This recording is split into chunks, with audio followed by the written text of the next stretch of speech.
What is going on, family? It is another episode of Late Night with Johnny. But that really all depends on perspective. At the end of the day, it really depends on perspective because it could be very early where you are. We talk about this almost every time that we get on here. It could be very early, it could be very late. I don't know what time it is where you're in the world, but I hope you're having a good one. What is going on, Maul? I see you in here, my friend. Oh, that Aaron Brown. I see you as well. How are you doing? It is a lovely. Was it today? What's today? Tuesday? Tuesday, right? It's Tuesday. That's right. It is Tuesday. It is a lovely Tuesday evening here in the great state of Pennsylvania. It's raining today. It is raining. It's something soothing about the rain when it rains here too. My best friend used to call it the Pennsylvania haze, of like just what it was like kind of in this part of Pennsylvania where it's just kind of hazy a lot, and it doesn't rain here a ton, but it does rain like pretty normal. But I think that's why I like the vibe here, is because it reminds me of like places like Seattle and Portland that have that like constant rainy weather kind of vibe, because that's totally my vibe, even though it's totally bad for your mental health. But you know, we love it. We love the sad, rainy, gloomy stuff, man. But the sunshine's good for us. That's why I gotta like go to and see the beach and get out in the sun and do all those things, because it's all good for us, and it's good. But my vampire nature like this sometimes does not allow me to do that. So, oh my good gosh, we got all kinds of people up in here today. Steve, how are you doing, my friend? Susie, how are you doing? Oh, Susie, speaking of you, you done shut the stream down, girlfriend. Like, oh my good God, yeah. Your song request is the one that got us shut down the other day with the live stream. I'm so glad that you were able to see it though before the video got blocked. I figured it wasn't worth the effort of trying to go and just remove it real fast so that way other people could see like the rest of the live stream, because I was planning on releasing it all already anyway. So no harm, no foul. When I saw that you had seen it already, I was like, okay, perfect. As long as she saw it, then that's all I really care about. So I am glad that you enjoyed it. Anna, I don't think I said hi to you yet. But yeah, talk about some sweet ass tattoos, man. Anna was sharing some tattoo pictures the other day in the Discord. She got some sweet sick boy and just overall Ren tattoos. Just super sick. And no, don't even apologize. It's not a worry at all. It is not a worry at all. In complete transparency, I don't make like anything off of the live stream stuff. Because it's just easier to turn off the monetization on that, because it just goes to a bunch of different people and you don't have to worry about it as much. But some people still just don't like the fact that you're using it, so they will block it if they find out that you're using it, essentially. So, and it really is very hit or miss on which songs it is, because it's not every song from, SME or UMG that does this. UMG is a little bit better. They don't typically block them or have you remove them, but Sony definitely does. So it really just depends. But yes, Anna's talking about her loves her new tattoos. Yeah, you got a really great artist, man. Like for sure. Like I get a lot of people when I talk about tattoos and stuff like that. A lot of people will tell me like, "Hey, like you should check out this person," and I was like, yeah, I'm a little picky. One of my favorite shows in the whole world is Ink Master. I love that show. It is it's had its ups and downs, but at the end of the day, I just love the competition aspect and watching the artwork take place. It's so cool. And yeah, I love tattoos. I always have loved tattoos. My mom has told me from like the beginning of time that I should never get a tattoo, and that I should that they're ugly. That what happens when your skin gets old. I've heard every single thing about it. My mom has tried literally every technique to that she could to try to get me to not like them. And I don't want to say it's her fault that like I love them, but I was like, it never changed my perspective. It just never did. I always liked them. I always thought that they were cool. I always thought that they were really sick. and I just never had the same perspective on them that some people do, and that's fine. If you don't like tattoos, that's totally cool. That is totally cool as an individual perspective, but I don't think you should hate and judge other people who have tattoos. You know what I mean? Even if they do have some bad ones, that's part of tattoos, though. Is you got to have at least one bad one. You know, I didn't say one that you regretted. You just got to have at least a bad one. You know what I'm saying? What is going on, Elsie? Good to see you, my friend. Good to see you. We're going to be getting into one of your requests tonight for sure. I got that in the lineup for sure tonight. I had got that posted in the Discord. For those of you guys who are not familiar, can you please react to body dysmorphia from Ray in the future? I probably most absolutely probably will do that. I probably will get to that. There's a few artists that I don't think that I will stop with. Really, no matter how, no matter which way the world and the wind blows, I don't think I will stop with. And I think Ray is one of those people that I think I got a couple people in the Foxtrot family now that I think are going to keep me pretty focused on Ray. So I definitely have a good, strong feeling that we will probably see some more Ray in the future.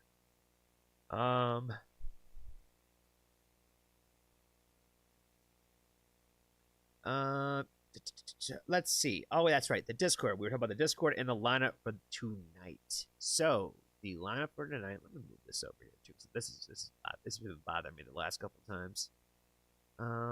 Yes. Oh, come on now, move. Oh, it might not let me do it. It might not let me do it. Oh, it should. That's so weird. Why is it not letting me move it? That's so annoying. Anyway, we'll keep it like that. That makes it look a little bit more uniform. Let's make the bear, though, a little bit bigger. Bear a little bit bigger. Move that over. We just want to make sure that the videos look a little bit better when we do them later. How's the mic quality, guys? Because I swear to God, you guys always tell me that it sounds good, but then I feel like I'm super low when I'm actually going back and listening to them later. So I feel like I probably need to be a little bit better about talking into the camera. Maul says that she can never hear me, so I think that I need to start listening to her a little bit more. That's for sure. Speaking of tattoos, Freeze branded a horse today. Oh, wow. That's wild. Yeah, I have never been there to see anything like that happen. Only like in like television and stuff like that. Only those kinds of things, or videos of people doing stuff like that. Never any actual like personal experience with any kind of branding like that. I don't know if I'd personally ever get any of those kind of things too on myself either. I'm not against piercings. I thought about getting another piercing. Probably gonna do my other ear, I think, instead of. I think I'm gonna do like a little clip. I think on that side, because this said I got the little barbell thing going, but yeah, that's whatever. I'm getting sidetracked. All right, let's get back on to what we came here to do. We're gonna get into some reactions. Oh, Pip, how are you doing, my friend? We have got you in the lineup, and I'm glad that you are here because I had actually something to, I guess let you know about, or maybe you could help provide some clarity on as well, is that Dimash. I'm sorry. I really do always have to apologize. I'm terrible about names and pronunciations. So that individual who we're going to be getting into number 2 is on the list today. We will, apparently there was some concerns, I guess, with like maybe like copyright strikes on him. So from what it appears like, I don't think we're going to really have that kind of concern with the video that we're particularly going to get into. So we shall, I'm not really that worried about it, but yeah, I didn't know if anybody had known anything about any other maybe reaction channels or streamers that have done anything with him, if there's been any issues, but we're gonna find out. So if this randomly shuts down, we'll have to hop back on here and we'll know why. So we shall see. But the list that we got, and if you guys ever want to know what the next plan for the next live stream is, and I will start putting in. I almost did it this last night. I almost did it like, when I started adding ones for tonight. I almost put the ones for tomorrow in there as well. So I might start doing that. So just because it's in the live stream lineup doesn't necessarily mean it's going to get hit guaranteed that day. Does that make sense?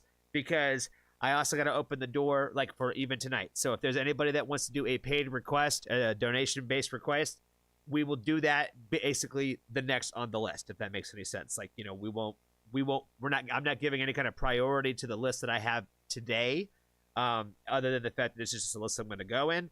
But if you guys want to slip in any kind of those requests, we'll just get to it with the next reaction. So if you are new to the channel, new to the stream, whatever, new to the Foxtrot family, make sure that you, 1, hit like, make sure that you, 2, let me know if Johnny was wrong or if Johnny was right in the video of whatever video that you watch. You always leave a heart for the artist as a comment, and you leave a teddy for me if you liked the comment. So I'm going to try to be better about trying to explain that to people and kind of give over like the overall, guidelines or whatever that we kind of abide by in the Foxtrot family. So we try to make sure that everybody feels included. But at the same time, we have to give some priority to our patron members. And a lot of times I give us a little bit more priority to the Discord as well. So if that's kind of your thing, then maybe you should hop on our Discord, because I'm in there quite a bit. I try to interact with people quite frequently. I do pretty much read everything that's kind of going on in the chat, so it's always interesting and fun to see what's going on the chat. And we're growing and stronger and better every day. I say that almost every time that I get on here, is that we're growing stronger, and the family is getting that much bigger every single day. So just seeing the community grow has been really, really special and exciting. So the lineup that we got, that I said, again, will be always on the Discord ahead of time. If it's going to be an impromptu stream like this kind of thing, I will provide those links up there. And but the list that we got today is we're going to start with Ren and Money Game Part 2, because I feel like I have not done really like a Ren track in a minute, and I really want to keep going with the Money Game series, so I thought that would be a good next one to get into from him. Then we got the Dimash. And what I'm being told about this individual is that he is apparently the greatest male vocalist in the entire planet. Like, potentially. Or arguably. So, very, very excited to check him out today. Then we are going to be getting into Avatari, which I believe is an independent artist. So I'm very excited to check out a new independent artist that I have not heard of before. And their song is going to be called My Skin. So we're going to do them third. Then after that, we are going to get into, some good old Derek Miller and Roll the Dice. His last song, Kansas City, I have been listening to pretty frequently since I heard the first one. So it's taken almost everything in me, not just to run to the next Derek Miller song. So we are going to jump into Roll the Dice today. So I'm very excited about that. Then we are going to get into our good friend Steve had suggested another song from the band Bloodywood. And, the whole first Bloodywood reaction, we did it on a live stream. I didn't even put the video out because I feel like I just did not even do any kind of justice for what was really going on there. I did really appreciate and enjoy what I was witnessing, what I had learned on the backside about the song. Everything about the song was something that I loved and represented. But I don't really feel like my reaction really kind of like gave that. And Steve was there for it, you know what I mean? So Steve was there, he understands, so that's why we just left it off the channel. It's probably hidden deep somewhere in a live stream somewhere that's probably still available. But we're going to check out another song from Bloodywood, and that one is called G Beery, and this one I think has a feature. I think this one's a little bit more on the slower side, if I remember correctly, but Steve will definitely let me know. Is basically just if I'm right or wrong about that. Sorry. Excuse me. Got a little sidetracked. But yes, Pip, thank you so much. I just saw that you just sent a donation through. That is so much, and so very thankful for that. So very grateful for you. Oh wow, it actually showed up that time. That is awesome. Yeah, I've been having an issue where that some of that stuff is not showing up right. So yeah. So all right. So let us go ahead and jump into the first reaction of the day. Let us get into some money game. Like I said, we're going to be a little bit, I think, all over the spectrum. Oh, sorry. The last thing I forgot. I accidentally forgot this. Our good friend from Brazil, I know she's probably not with us right now because she is probably asleep, but she is going to be very excited to know that she will be able to check out tomorrow another reaction from Angelina Jordan, and her specific pick today was going to be her song for Million Miles. Live at Kongsberg 2022 is the video that we will be checking out later today. So that is going to be pretty cool. I'm excited to check that out. Like I said, I kind of gave up on the idea of kind of following the path with that. So it is what it is. So Anna, thank you so much. I appreciate you, my friend. I see that oh, it actually showed up again. Cool. Things are working. I love that. Thank you guys so much. You guys are so supportive. I couldn't thank you guys enough for everything that you guys do for me and my channel, and just all the support you guys have given me. So I really want to just appreciate y'all both. Thank you so much for that. So let's get into this run reaction. Let's get into it. Let me make sure I put this thing pulled up right. Oh, make sure I actually get that set up correctly. Nope, that's not what I want. Money game part 2. Cool. All right, cool. Put that down a little bit. One of these days, guys, I'm gonna be a lot more of a professional streamer. You guys mark my words. I'm gonna get better at this. Before we get started, I will say, and this will be my first promotion for this. Before we get into these reactions, I did have a very, very great conversation with the artist earlier this evening. Leah, her band is called LOL. It's Leah, lol, it's Leah, laugh out loud, it's Leah. Whatever you really want to kind of interpret it as. She is a pop punk artist that is from New Jersey, and we had a nice conversation, and I thought it was just a really great chance to really just have a great first interview, I think, with the first artist that I was able to talk to. I had sat down with a friend from Bella Development, Mr. Jesse, the other day, and honestly, the conversation was so good, but my stream was so fucked, to be honest, that I'm like, I hate to really put this out there this way, so we might have to have another conversation with Jesse, which is probably going to be even better, because that means that we are going to be able to just, essentially have a whole new conversation. We'll make it even better this time. So I'm going to have to hit him up and make sure that we can probably do something like that, but I think that he'd be open to talking again. So very excited to get some of the promotions out for that probably very, very soon. I'll probably have something on my Instagram probably this very evening, actually, in support of that Leah interview. But we will have that up very shortly on the channel. And I might just release it a little bit earlier for my patrons as well. As we start getting into some of these interviews, I have a handful of artists lined up now, and I'm pretty excited. And I'm very hopeful that I'm going to get a few more lined up, hopefully right after the new year. So I have a couple, I think, hopefully to get me kind of leading up to through the holidays, and then after 2025 starts rolling around, I think we're going to have hopefully a few more in the lineup. So I'm very excited to get those out there for you guys to be able to see. And Steph, Moxie, I see you so much, my friend. Oh my good God, you guys are all just blessing me with so much kindness today. I can't thank you all enough. Pixie, I see you, my friend. I see you popped into the chat and did not say hello. How are you doing today?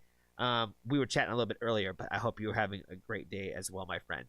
You came just in time, and if you probably been here from the beginning, but you came and you're here. It's perfect, and we will get the. Can you make comments? Cool. Let's see. Get off that. You gave just in time for us to get going on Ren. Oh, wrong one. Window capture. There we go.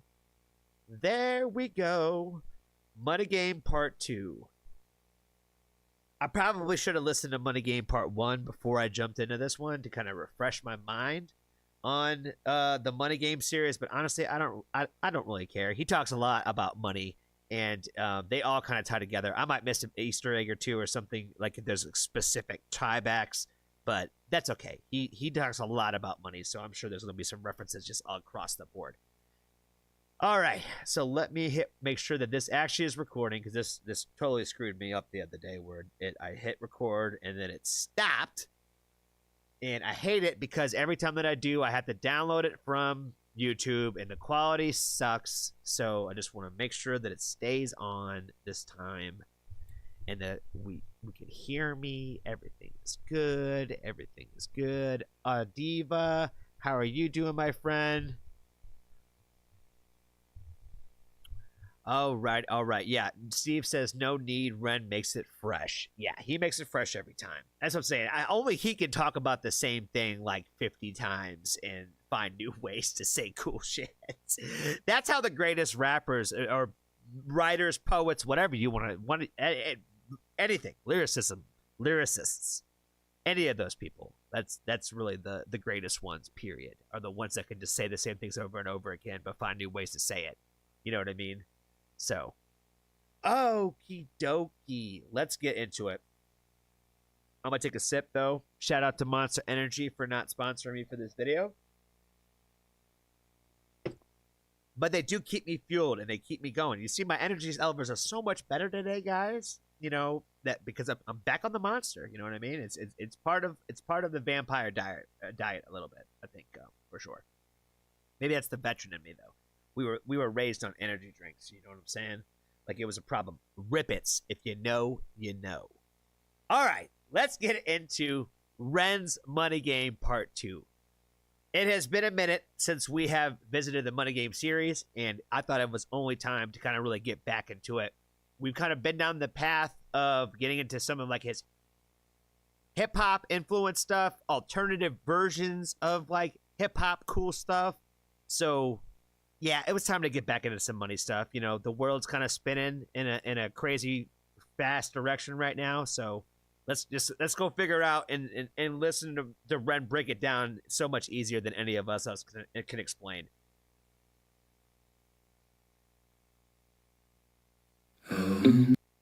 If I can put it on my right headphones first, though. There's always a technical problem on the Johnny Foxtrot show. I'm pretty sure you guys can hear it just fine, but I can't. And I don't want it to bounce back on the microphone. So let's play it one more time. Let's run it back.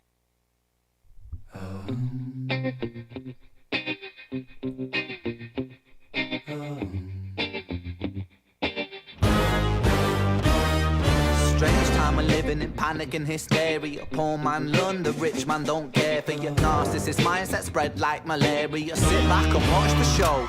America, Britain split through fickle shit. A government of hypocrites. These counterfeit politicians sit in parliament.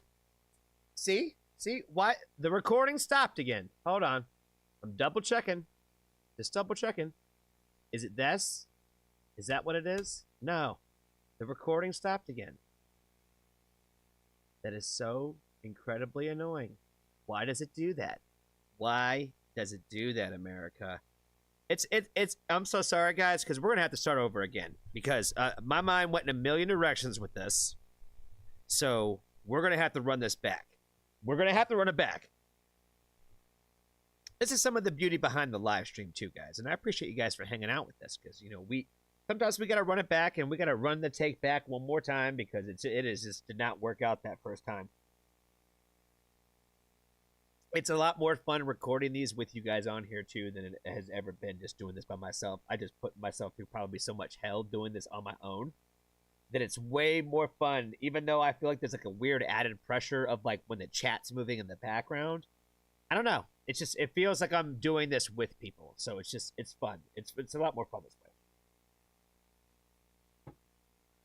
That way I get to talk to you guys, and we get to check out some music at the same time. You guys get to add to the conversation. It just makes, I think, the whole process better. The whole reaction process better. So, all right. It says it's recording. It says it's recording. I'm afraid if I hit my keyboard, it's going to stop. I'm going to try it one more time to see if it happens. Okay, I didn't do it that time. All right. That's what I'm saying. It was running for like a good minute earlier, and then all of a sudden I looked up, and now the red light was off, and I was like, "What is it that I'm hitting that's turning that off? I don't get it. I don't get it." All right, what's going on, family? We are back checking out another song from Ren in the Money Game series. I felt like it was only time to get into another song from the Money Game series. We had been on the journey of seeing the murder and the murder like alternative version, which I don't even know how you could do that with an acoustic version and like make it even that much cooler, but somehow Ren does, and he always finds a way again to like just explain something in a better way each and every time. So even though he's talked about money like a ton of times and times that I've heard, I know he's going to provide more conversation in part 2. So let's go ahead and check it out.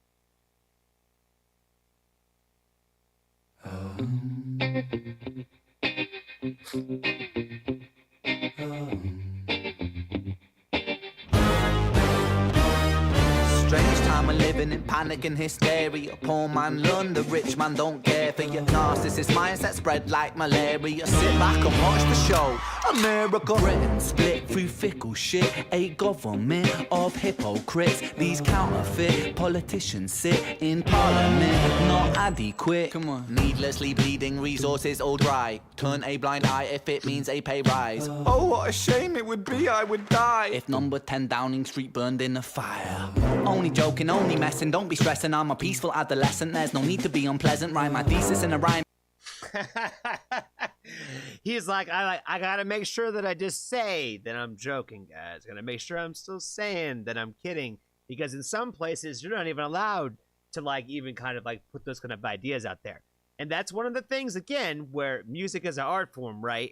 And we've talked about this a few times, where I feel like music is a place where whether you like or hate it, it's allowed to be here, and you're allowed to say it, and you're allowed to express it. Just because you say you're going to do something, just because you say you're going to burn a house down, you're going to burn down whatever on 10th Street and all that kind of stuff, doesn't mean you're actually going to do it. Sometimes it's just a way to kind of express your feelings and emotion, but there's also a fine line between kind of inciting those things. And somebody pointed that out last time when we kind of talked about that, and I totally understand that perspective for sure. Of like, you can't go tell people to go do something either. You know what I mean? Like, you know, that's a whole different thing. Like, you know, yeah, you didn't do anything, but you kind of told them to go do it. So that's a whole different conversation. So yes, accountability always to the max, but you shouldn't ever be punished for saying that, like, hey, I feel like I'm going to go burn that building down. And I'm going to put that in an art form, especially like in music, right? Somebody was saying the other day, like somebody's telling me almost a story almost every day about Ren, about how something is getting struck by this person or that company, and because they're putting out some bullshit reason of why it needs to come down, right? They're putting out some bullshit reason of like, oh, well, that video, he was like selling drugs.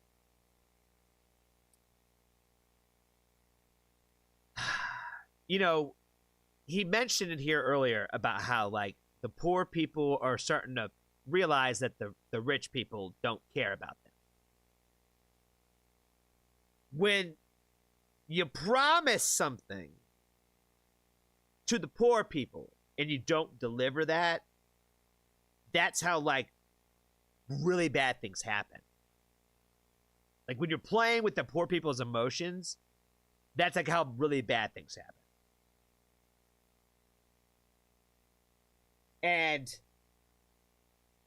I feel like we are reaching a day and age, really in a lot of places in the world, where people are really getting tired of being lied to and feeling like they're getting played with.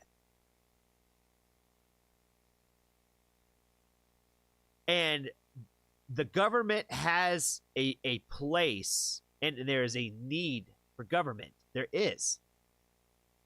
But there has to be some sort of accountability to what they do. You know what I mean? And I think that's really all anybody really ever kind of wants, is just some accountability, and don't fucking lie to us, man. Like, we're so sick of being lied to. And yet, like, we're just so ready to take the next salesman and believe that they're different. You know what I mean? But how many times is that going to happen before people start getting really upset and really angry on a unified effort? And that's how, again, bad things happen. Like, there's so many different stories of so many different countries. That's why I try to not ever be specific and bring up specific places and stuff like that, because somebody always points out, well, here's another example over here in this country. That's kind of my point.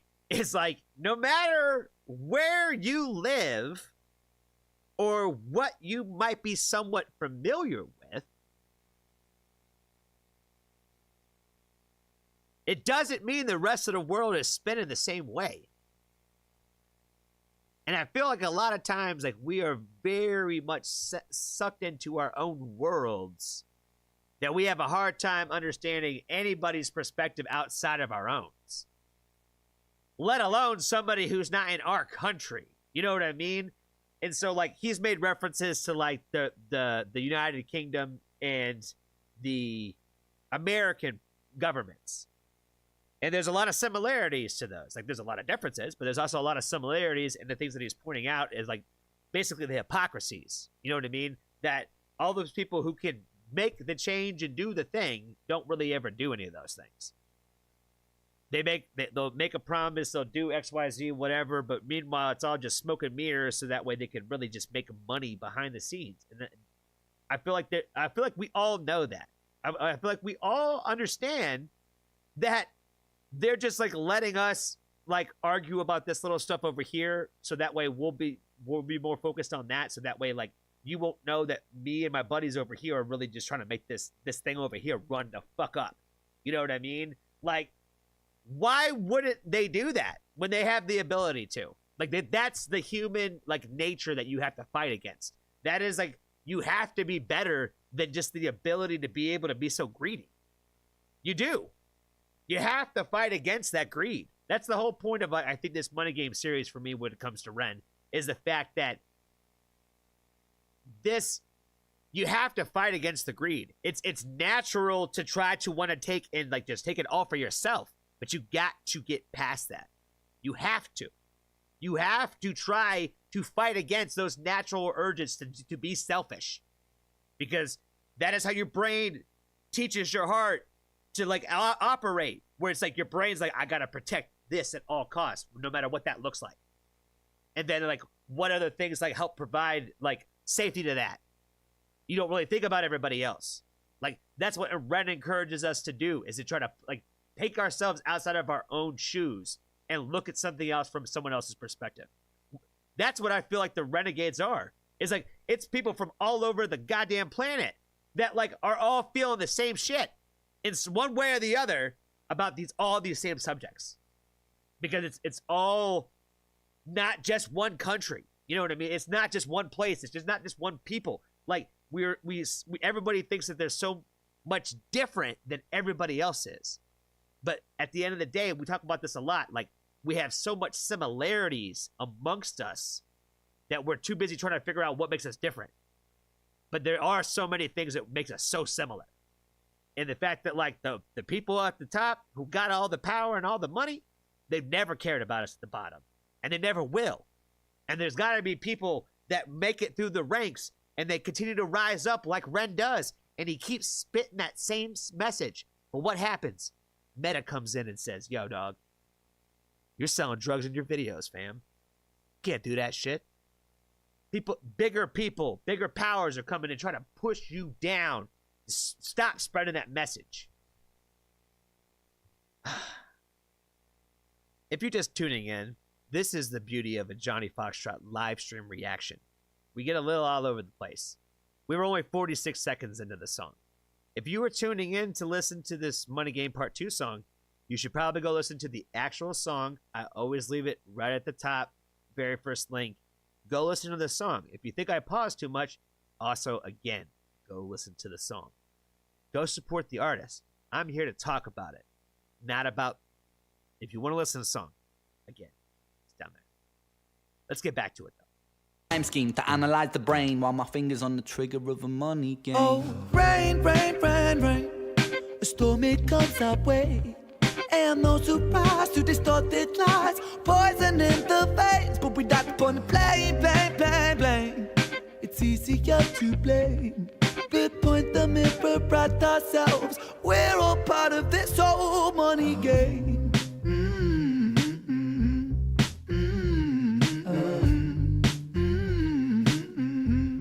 This old money game.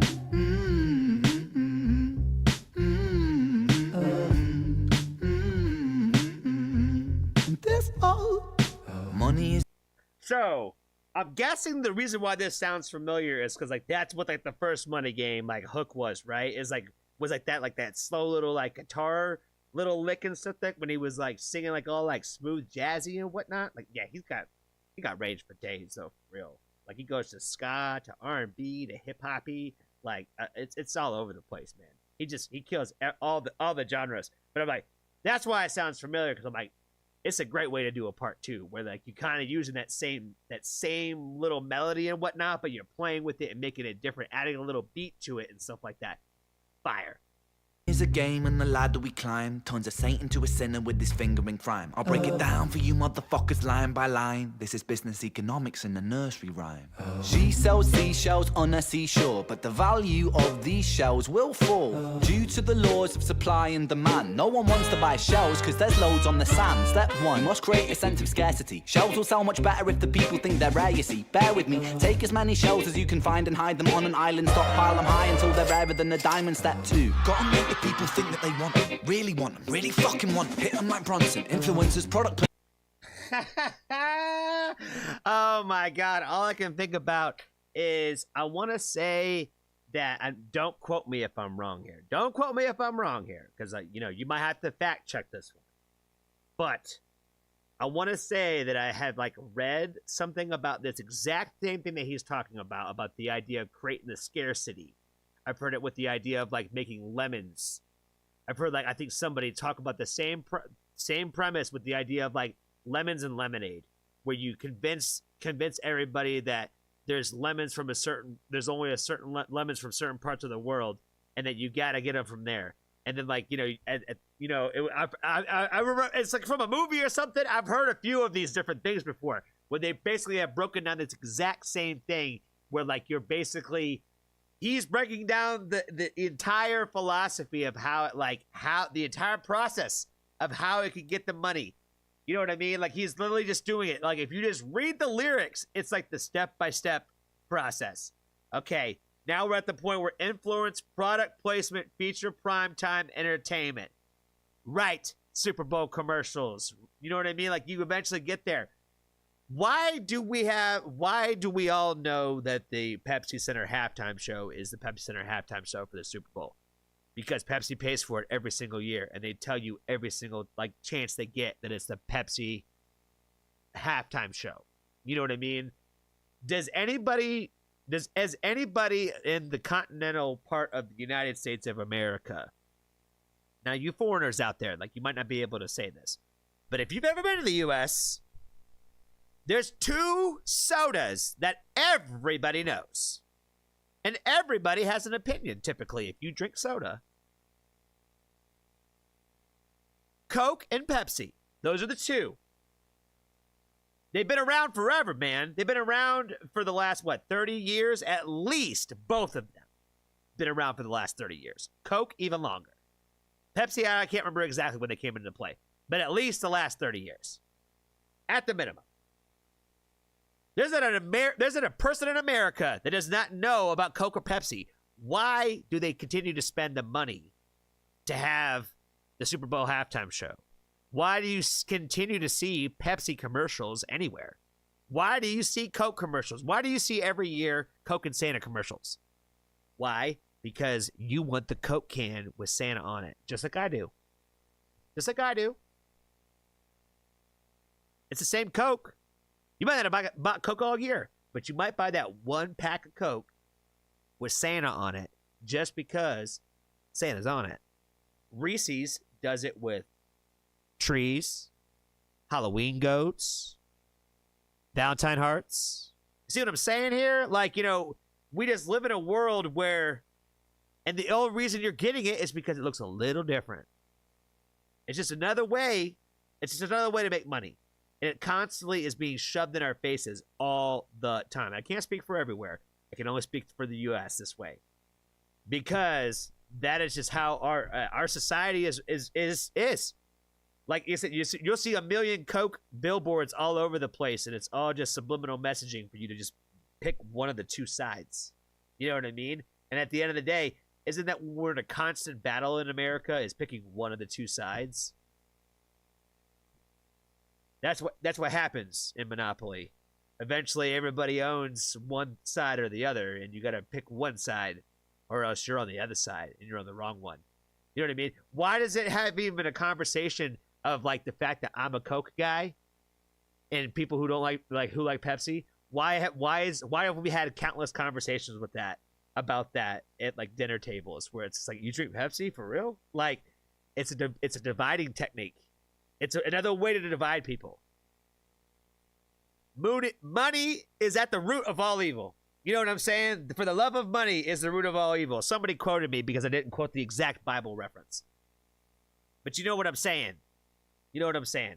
Again, the Johnny Foxtrot live reaction, always better than a recorded one. Placement featured primetime entertainment. If you haven't got a show, then you're just a fucking waste man. Free. It's Monopoly. Invest inside some property. Start a corporation, make a logo, do it properly. Shells must sell, that will be your new philosophy. Swallow all your morals, they're a poor man's quality. 4. Expand, expand, expand. Clear forest, make land, fresh blood on hands. 5. Why just shells? Why limit yourself? She sells seashells, sell oil as well. 6. Guns, sell stock, sell diamonds, sell rock, sell water to a fish, sell the time to a clock. 7. Press on the gas, take your foot off the brakes, then run to be the president of the United States. 8. Big smile, make big wave, that's great. Now the truth is overrated, tell lies out the gate. 9. Polarize the people, controversy is the game. It don't matter if they hate you, if they all say your name. 10. The world is yours, step out on the stage to a round of applause. You're a liar, cheat, a devil, a whore, and you sell seashells on the seashore. Rain, rain, rain, rain. The stormy comes our way. And no surprise to distorted lies, poison in the veins, but we don't upon the blame, blame, blame, blame.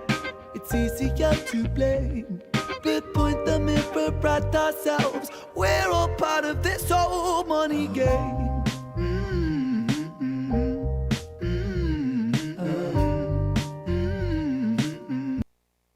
I love how he takes the extra step again in this video with like providing it's a simple lyric video, but you're going to provide all the depth to it. Like, you don't have to film like a whole, it is a music video. Even though you want to call it a lyric video, it is still like a music video. There's a message behind like all the visuals that they're giving you, like kind of like when we're choosing to use them.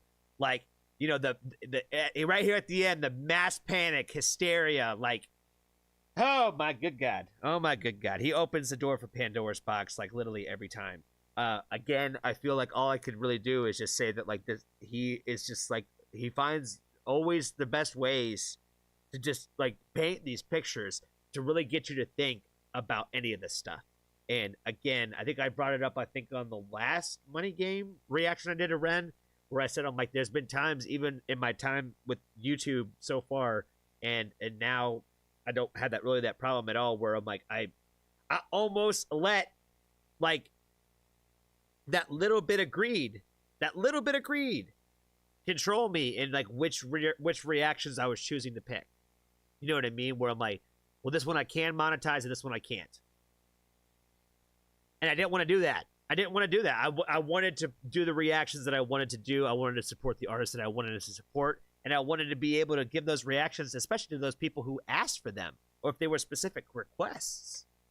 So, Ren, I think, especially with this Money Game series, is it's a good thing to continue to just revisit this and just to kind of like remember and have those lessons and revisit those ideas of like, you know, like what more can you do? Are you still on that straight and narrow? Are you still trying to live by those practices? Still practicing those principles? And I trust me, guys, I understand that it's hard. It's hard because we all got bills. We all got shit to do. We all got shit that we gotta do tomorrow, and we gotta pay for it today. You know what I mean?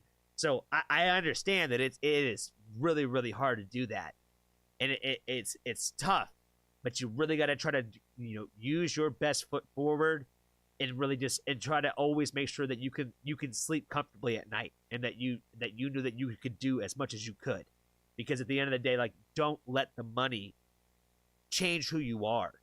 Don't let it change who you are.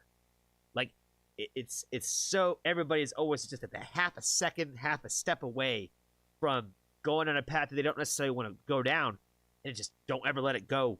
Like let you completely go down that wrong one. You know what I mean? Like, we're all gonna stumble, trip, and fall because we're all human at the end of the day.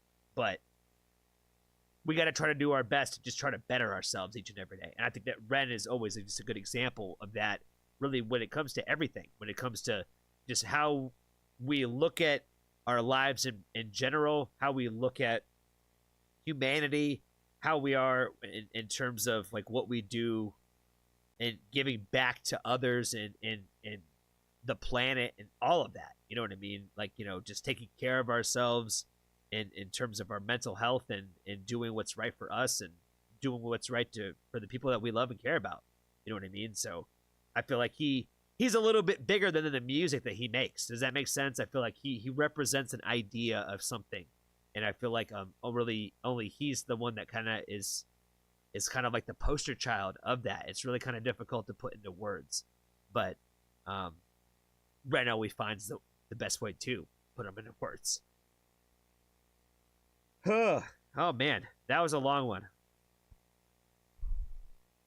I'm gonna check this chat, man. I don't feel like I don't know. I have a clue of what's been going on in this chat. I have not seen anything. I did not see any exclamation points.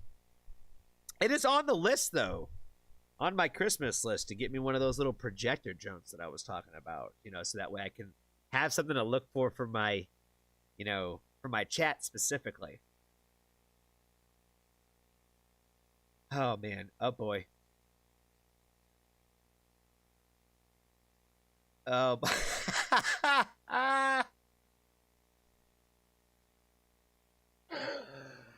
oh man, I'm catching up on the chat now. It's y'all are always having fun in the chat, man. That's too good. That's too good. Oh man, that's too funny. Yes, the whole idea of money solves all problems. Like, yeah, that we talked about that, I think, on Sunday night with the money doesn't solve all problems. And of course, I don't have my damn blue cheese with me. Oh, I do. Never mind. Don't smoke, kids. Don't do it. Don't ever start. Oh, it's the greatest habit in the world that you never really want to pick up. It's really hard to explain that to people. Like, when people are like, you ever want to quit? I'm like, not really. I'm like, I don't. I just wish it wasn't bad for me.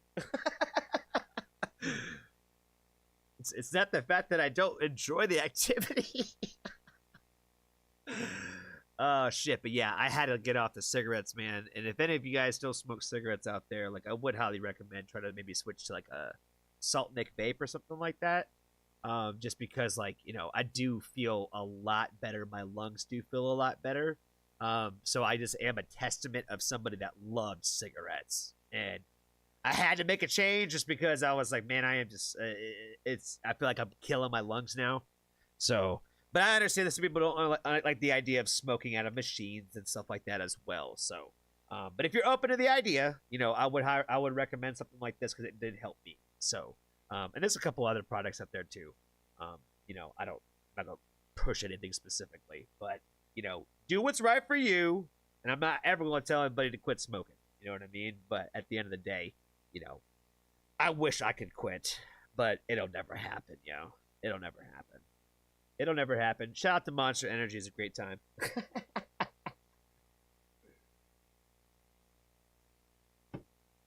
Marlboro, are they in bed with Coke somewhere? I'm sure they are somewhere. All right, the next one that we got on the list is Dimash. I'm not too familiar with this individual. I'm gonna do a quick little search here though, real quick, guys, so that way I don't sound like a jackass on here. I'm gonna find out at least where he's from.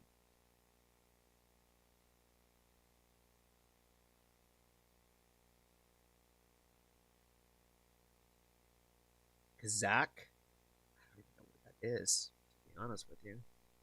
I have a general idea.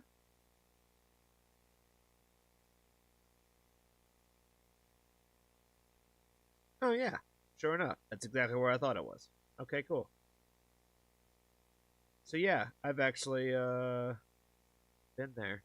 I've actually been to his country before. Fun fact. Fun fact, Johnny's been there. Fun fact, Johnny's been there.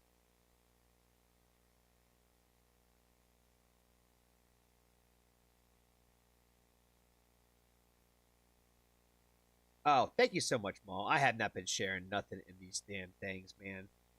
I'm so sorry. I appreciate you for sharing the links in here. I have not been sharing a damn one of them. I'm so sorry. I'm so sorry. I was supposed to be doing that. I'll try to remember this next time around because I got a bike literally pulled up here, so it really wouldn't be a big deal for me to do it. So it's just more of just remembering it. So, all right, let's get into this next one. All right, what is going on, family? We are going to be checking out Damash. I'm going to apologize ahead of time that I'm terrible about pronunciation, so I apologize if I pronounce the name incorrectly. I'll have to look it up and try to figure out how to correctly pronounce this name. But what I have been told is that this person is supposed to be like the arguably, potentially the greatest male vocalist that is like walking around on the earth today. So I did look up where they were from. I saw that they were from Kazakhstan. So I see what part of the world he is from. That is really cool. And I'm really excited to see what this guy is going to do, because if you're talking about arguably the best singer in the world, this is probably going to be special. So let's go ahead and get into it.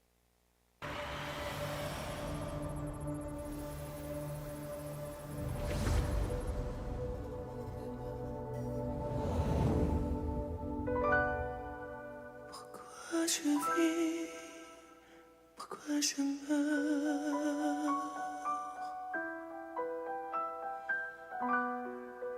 pourquoi je ris, pourquoi je pleure. Voici le SOS d'un terrien en détresse. J'ai mouru cœur sur toi. Je me prendrai mon sang. Je serai de ma peau. Wow, like already, like just it's really kind of hard to put into words, like just kind of like the emotion that you kind of feel, like just especially like this first time like ever hearing him sing anything.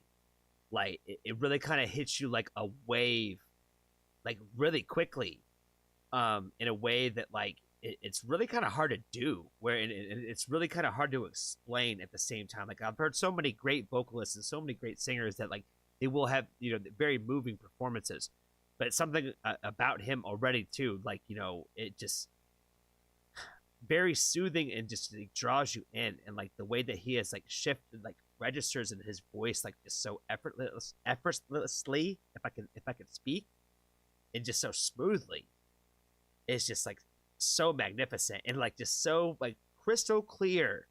Like it's so incredibly technical, where it's, you know, sometimes you kind of gotta build to a range sometimes where you can kind of like straighten your voice out, but the way that he just went from like low to high, insane.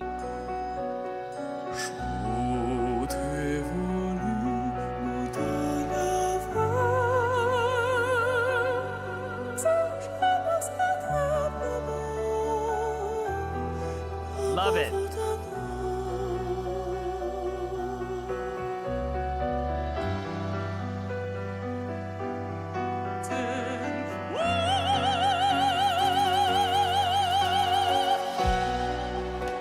Je te jure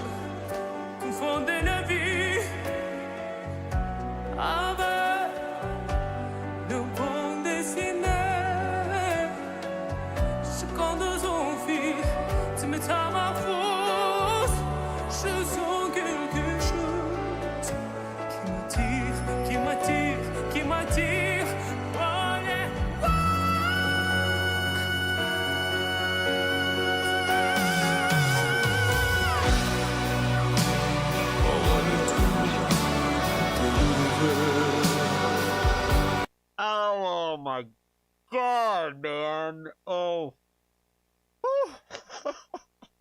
I feel like all I could do in the moment was just like shake like a little kid where I was like, it's so good.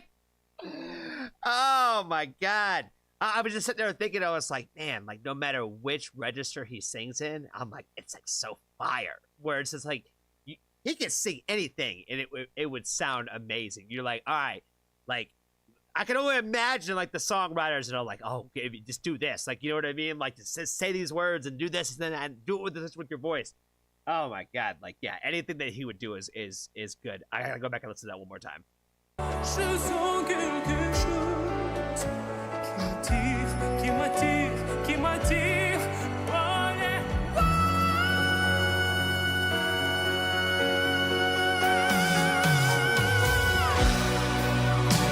So crazy, baby.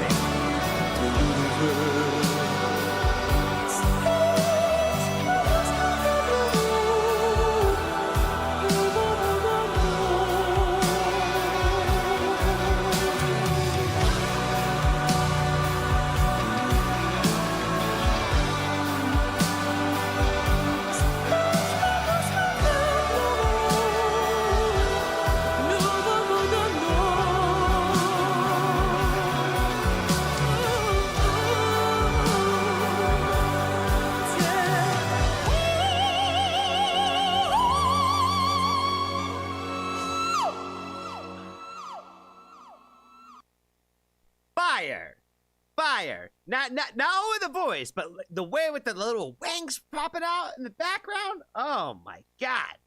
So fire. The visuals added to this performance is, oh my God, out of this world. I think the easiest way to put it is it's out of this world. Like, they made him look like he's like not even from this planet. Pourquoi je vis? Pourquoi je meurs?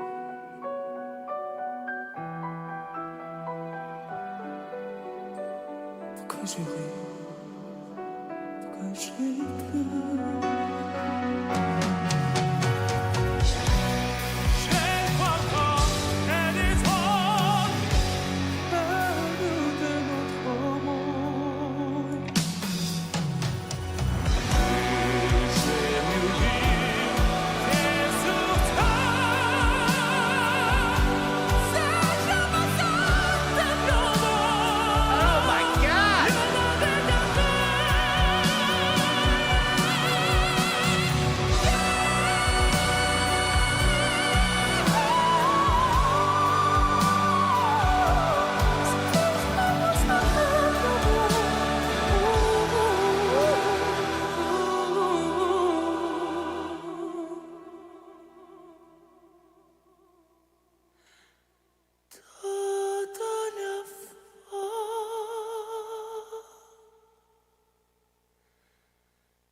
Oh my God, man.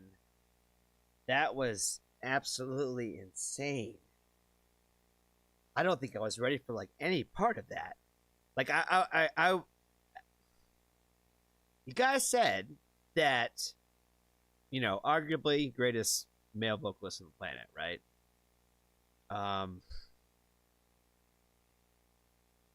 I think there's an argument to be made that, like, you know, it just arguably greatest on the planet. Period. Like, wow. The only other thing I can really think of that really just kind of blew me away with this was, I'm like, I don't know if he writes like his own music, which a lot of times vocalists like this, like, they typically don't. And that's okay. That's okay.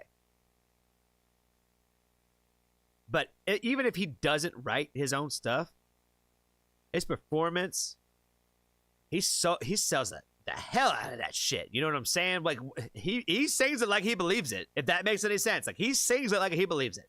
And I don't know what he was saying. I don't really care. I could feel it all. You know what I mean? You could feel it all. It was moving.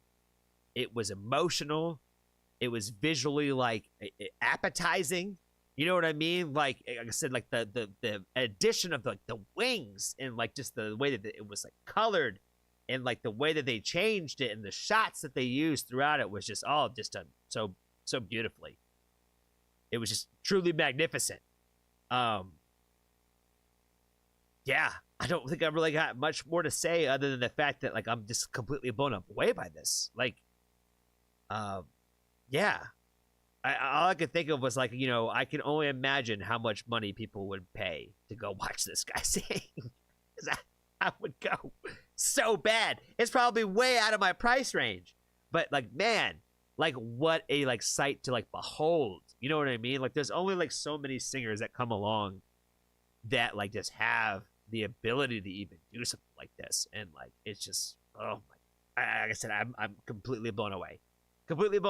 I'm kind of at a loss for words, even though I've tried to find some.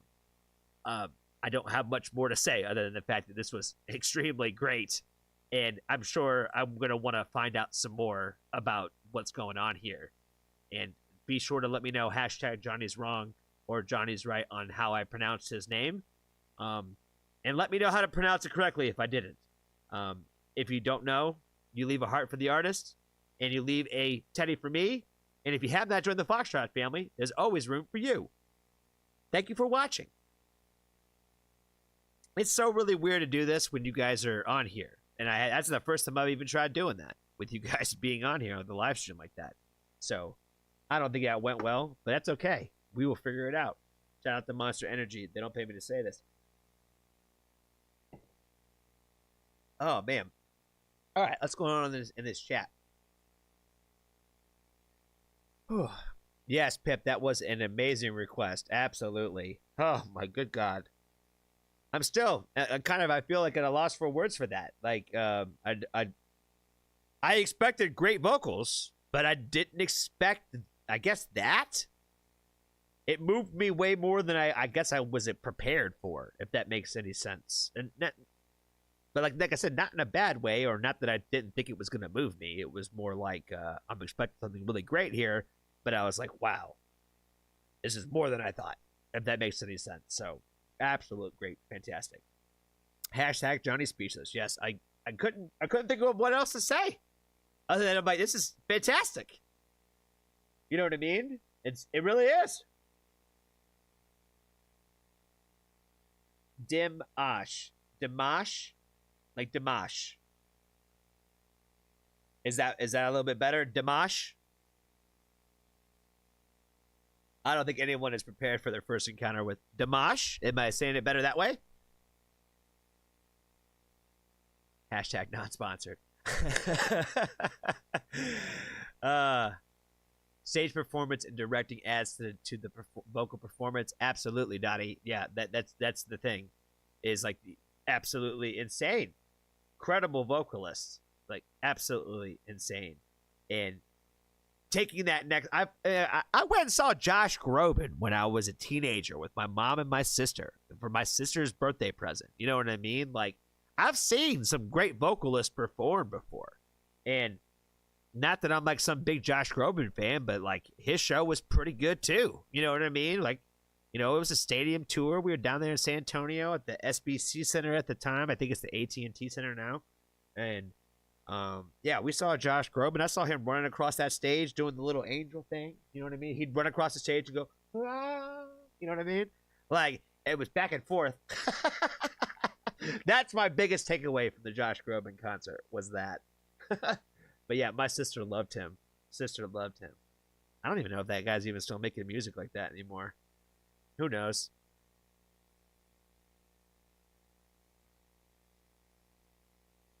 Rob is in here. How you doing, my friend? You have just showed up. Who was next on the list? I forget who we were getting into next, to be honest with you. Oh, we're getting into Dirt Miller next. We are down to Dirt Miller and Roll the Dice. Okay, I'm still recording, so that's cool.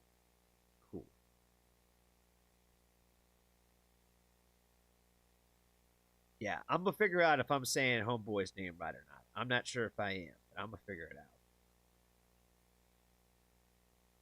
You guys think I should do Lolly Ren again tomorrow for Women Who Rock Wednesday? I've been thinking about who to do for Women Who Rock Wednesday tomorrow.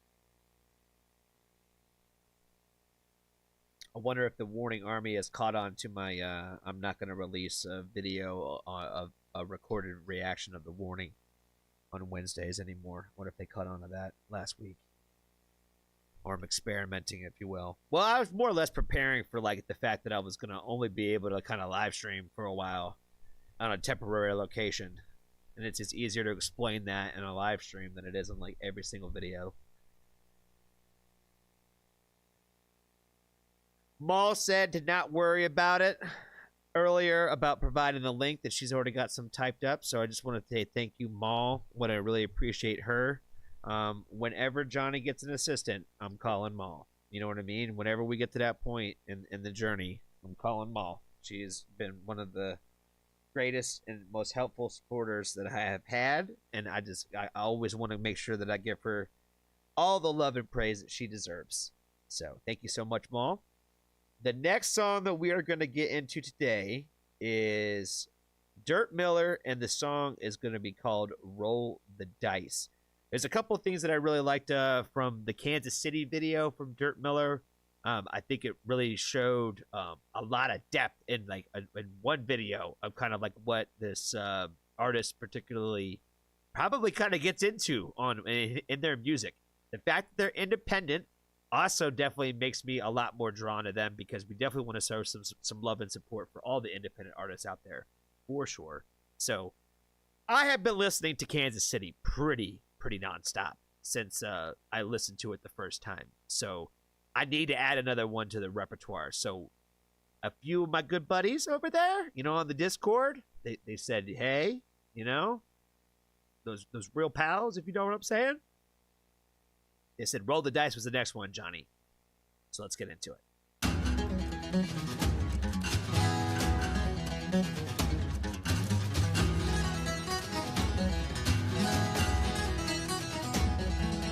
I couldn't see my reflection. Fear held my hand. Use my thoughts as weapons. Oh, so caught in deception. Took all of me to see my transgression. Walking the line of life or death, I'm losing myself in despair. All of my senses keep saying the same. Oh, I just don't want to be here. I can't breathe right. Numb myself and spite my life. I lost my sight. Roll the dice to feel alright. Guys, it's taking everything inside of me. I don't know if you probably can't see the goosebumps and the hair standing up on my arms right now. But it's taking everything inside of me to not scream into this microphone about how much I fucking love this. If you guys know anything about me, I've been giving our good buddy Aaron some shit for a while now. He's the one who initially put me on to Dirt Miller. Whew. I don't know what to say, man. I don't know what to say.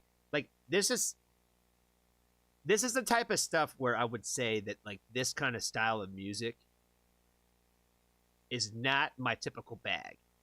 Does that make sense? Like, it's not. I'm not really typically into like this kind of, I guess, sound, if that makes sense. It's kind of got like a folk sound to it, kind of like, it's really kind of hard to put into words, but like this kind of this sound that it is. It's not my typical bag. But this is like the best version of that there could ever fucking be. Does that make sense? Like, this is what all those other ones are trying to sound like. what I feel like this is what it's supposed to sound like. Does that make sense? This is what it's supposed to be. There's so much like raw realness to this, and like the way that this song is just even put together, like the way that they add the extra like little vocals and stuff like that, like and when they do, gives you every part of the like every emotion that you're supposed to feel. And like I said, I'm trying really hard, guys. Just hold back all the screaming and shouting right now, because I just want to scream and shout at Aaron and said, "Damn it, damn you, Aaron, you've done it again." I said it in my first video that he reminded me of like a modern day like Johnny Cash. I stand by that statement now. This is fucking Johnny Cash. You know what I'm saying?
Oh my god, man.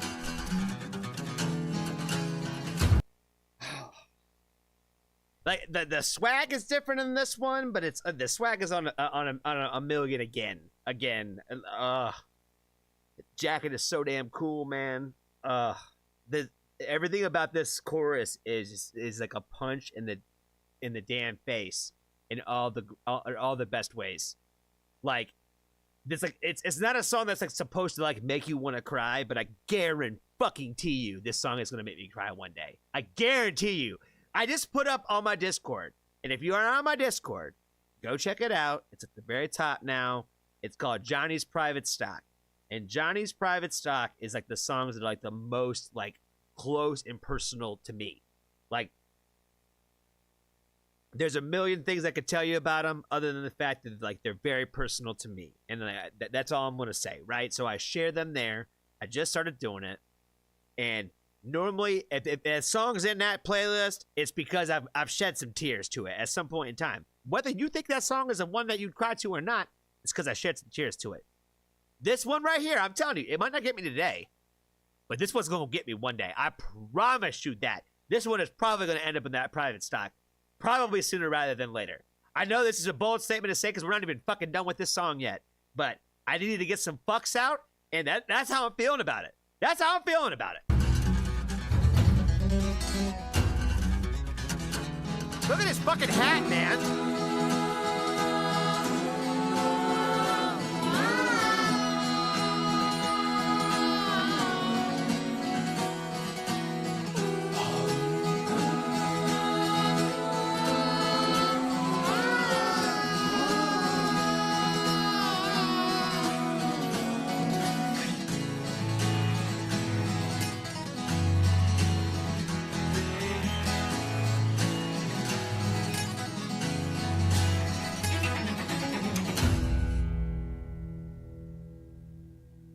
Oh my god, man. I wasn't ready for all this fire again, man. I wasn't ready for all this fire again.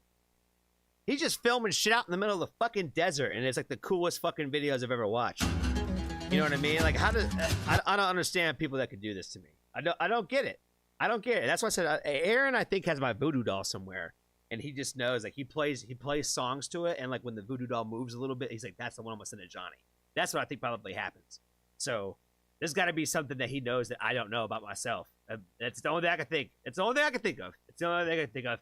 I don't have anything else to say about this other than like the cool intro, like the outro. Like they added like a cool outro. Like they left you kind of on the high.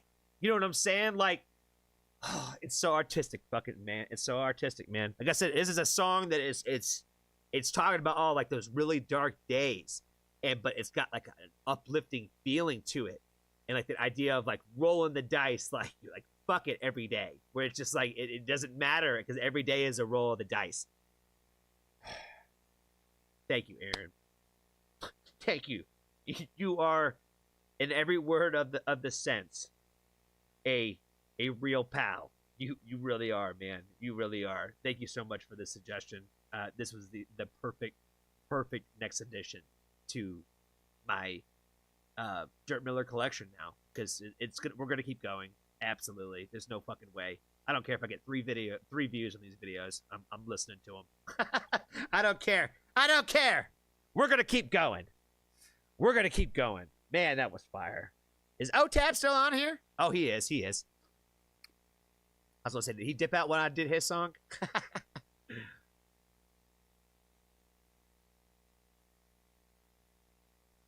Who wants a kick in the face? Dirt's in California. This dude isn't from Texas, is he? You will be. Oh, yeah, man, this one was so good, dude. Both of the songs that you showed me from him, that Kansas City, total different, like serious vibe. It was a little bit more like on the serious side with that one for sure. Like, you know, it had the. Yeah, not to say that this one was not serious, because it was. Like, you know, same thing. Serious subject matter, but like it wasn't really like the bow wasn't really wrapped like that. You know what I mean? The gift wasn't really wrapped the same. It was wrapped a little different, but so good, man. Like I said it. Every word I said in there, I meant it. I never say anything just for the sake of trying to like just be over the top. If I say it, I mean it. You know what I mean? So, and I mean it when I say it. I'm like, that song is gonna get me one day for sure. It wasn't gonna get me today. I'm in too good of a mood today. You know what I mean? Like, I don't think anything could really bring me down today. You know what I mean? Like I said, I had too much of a great conversation, I felt, with Leah today. It just felt so nice to talk to her and have that interview. So it was just really cool to really walk away from that feeling and be like, man, I'm like, maybe people will actually like these. You know what I mean? So I'm really excited to share those with you guys. So I'm very much looking forward to that. Yes, it has been a very good night with Dirt Miller and Ren, and how epic would it be if the two of them collabed? That is, oh my good God. You know, somebody, I think Anna was mentioning somewhere along the lines about being involved maybe with somewhat of like the administration team with Ren. You know, you definitely need to throw at least out that out there to somebody of like, hey, Ren, have you ever heard of this guy? And just kind of slip it in his direction. You know what I'm saying? Because all the magic will happen on its own that way, you know, when it comes to the artists working together. But yeah, you just got to make sure that somebody in his camp knows about him. You know what I mean? So yeah, there's a handful of you guys that would love to see Ren pretty much with everybody. All right. Oh, Skinner Brothers Mississippi Mud Pies. All right, we'll just jump right into it. We'll get right into that one since you just jumped in there, Anna. Appreciate you. We're going to jump right into Mississippi Mud Pies by the Skinner Brothers. Let me pull that up real quick.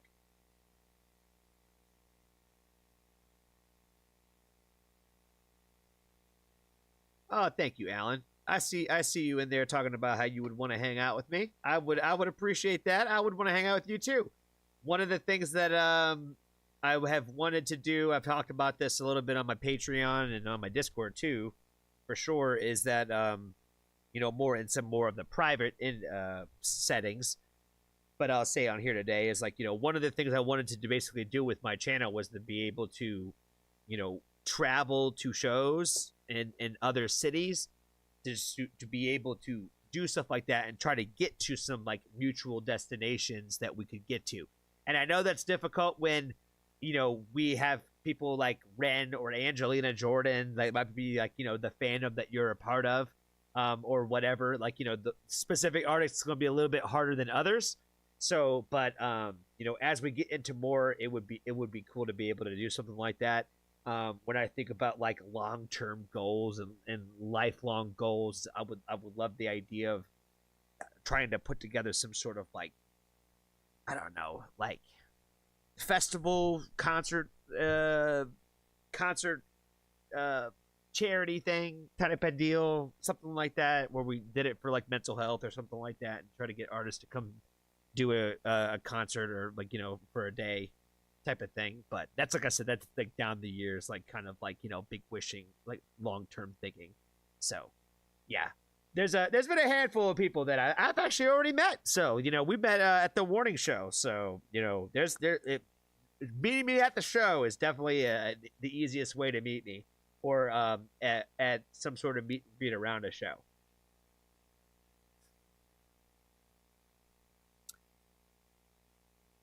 Okay, yeah, Anna saying that she mods for Renegades. So, yeah, you got to just slip that into somebody's world right there.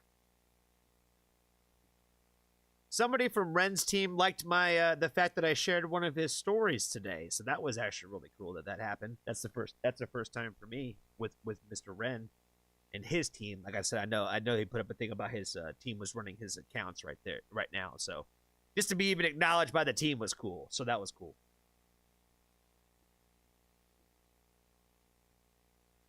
All right. I think I already lost the Skinner Brothers. What was the song title again? Mississippi Mud Pies. Okay, cool.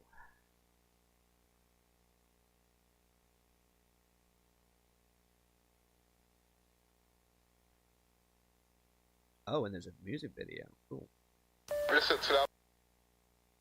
Alrighty. Let's get that pulled up. Cool. All right, so the next song that we're going to be getting into today is going to be coming from our good friend Anna and her request for the song Mississippi Mud Pies by the Skinner Brothers. I've been really, really enjoying the Skinner Brothers music thus far. I feel like their music is very unique and different compared to a lot of like what I've heard really kind of out of the UK. So I feel like they are kind of in their own lane, in their own world. And I've just really been digging their overall energy and vibe of the music that they've been making. So I'm excited to check out another one. Listen to the album now. It's fire. That's work, man. Tell Tim shot me 10 grand for a feature. Turn up, I made the whole place smash big. Take 3, I'ma call that a hat trick. Had enough of lining up in fucking Doku, so I'ma call this the Mississippi Mud Pie Blue.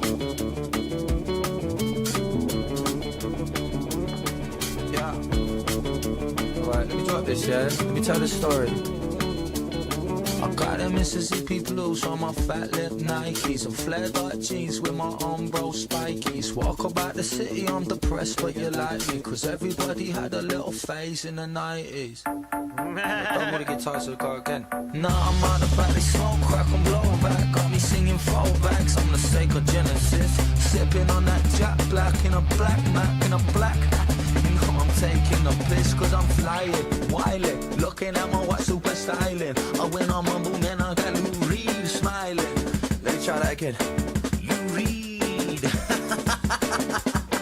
Turn up, I made Again, like I said in the beginning, like I feel like it's really hard to kind of like put like an overall like top like genre on kind of like what they do. Like it's very like almost like excuse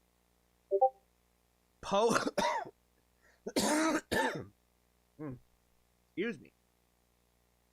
It's almost like poems meet like slam poetry meets like hip hop meets like I don't even know, like just open thought. Like it's kind of like a little random and all over the place, but at the same time like it's unique and fun. You know what I mean? Like I there for some reason I just don't ever hate it.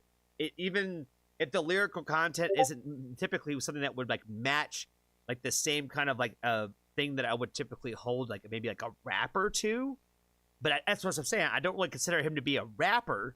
Like he's like a lyricist, but again, I don't. It's really hard to put into words, but I dig it. They always like have like really great instrumentation throughout their songs too, where like they keep you engaged, where as soon as like they kind of like leave you like on a line, they like give you like a little like energetic little like diddly like right afterwards. So it's very entrancing that way. You know what I mean? Like it's like I said, it's almost kind of like acid rap, if you're familiar with acid rap, where it almost kind of sounds like a little bit like nonsense, but there's a lot of substance behind it too. He's giving you a lot of like this is my life, this is the day to day, and like in and out of like kind of giving you overall bigger stories at the same time. So very unique, very interesting, very different, but I'm always drawn to it. The whole place smash beat. Take 3, I'ma call that a hat trick. Had enough Fire bar, by the way, too. Anytime you reference anything but to do with hockey, it's always fire. for lining up in fucking Tokyo. So I'ma call this the Mississippi Mob Pipe.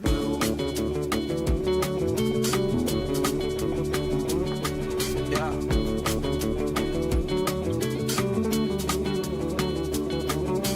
When I'm in London, I'ma bring my umbrella. Talk of the time, talk of the whole weather. Trip to the chicken shop cost me a tenner. But when I'm in Paris, that's crepes and Nutella. Guitar, so go again. Nah, I'm out of back, they smoke, crack and blow back. Got me singing throwbacks, I'm the sacred Genesis. Sipping on that Jack Black in a black map, in a black hat. You know I'm taking the piss cause I'm flying, wildin'. Looking at my watch, super styling. I went on my boom and I got Lou Reed smiling. No one's getting a better line than that. Off all the other bands, you can't suck. £2 and a pack of fags, yeah. Play me my English lad, yeah. Make that game. Yeah, that's one of the things that always kind of gets me and makes me kind of laugh is the fact that in other parts of the world they call cigarettes fags. So when they like come out the gate with like fags out the gate, it always kind of just makes me kind of like chuckle a little bit. I'm one of those people that personally, without getting into a whole huge discussion here, I would rather us kind of like normalize the idea of like joining the rest of the world with just calling cigarettes fags too, to kind of help like destigmatize like the negative like history around that word, if that makes any sense, because like it's been such like a no word for such a long time, and it's not really a word that I don't think that like people like you should never like use. It just be used the way that it was intended. Does that make sense? Like, let's just get on the fact of like using it the way it was supposed to, and then eventually that will be a thing of the past, but we have to be able to start moving on eventually. So, complete side topic there. Complete side topic. Had nothing to really do with like the gay community in this song, but just wanted to take a moment to support our brothers and sisters in non-binary identifiers out there. So, all love and support to the community. That's all I'm going to say on that aspect. So, back to the music. Not sure who this guy is. I feel like I do a terrible job of like, I feel like I almost like give like, I'll say something about this band that almost comes across like a negative thing. And I don't want to, I want to make sure that I emphasize the fact that like, I'm not trying to say anything negative. I'm really not. I'm trying to more or less point out the fact that like, I don't think that these things are like that, where I might think that typically for someone else. I've said with this band a few times where like, I feel like the slang in like from like where they're from is like this is like the real of what I like in like the American version of this. This is like the UK version, like wherever they're at in the UK, right? Like that is their version of it, right? So like when they talk about like doing drugs, smoking crack, drinking Jack and all that kinds of stuff, like we listen and have music in America that talk about the exact same thing. I don't like it when people do it to promote it, but I like it when you talk about your real life. You know what I mean? So even if it's not a healthy lifestyle, and if it's not one of those things, I like when you still give us the real, even if it's like reminiscent of the stories of the past. Does that make sense? So doesn't mean he's doing all that stuff today. It could be stuff about stuff that he was doing yesteryear. So we also have to allow people to share their experiences and not hold them to the standard of like, well, you're just being a bad influence today. You know, sometimes like this is all they know how to express. So I've again said that I like when artists do this, and I support it, and I want to make sure that it's not coming across in a way that it doesn't sound like I don't fuck with what they're doing. Does that make sense? So I like it. Let's check out Homeboy's verse. £2 and a pack of fags, yeah. Play me my English lad, yeah. Make that game with a bit of bag, yeah. Heroes and villains, call it villain Britain, yeah. Heroes and villains, not sure when I'm back.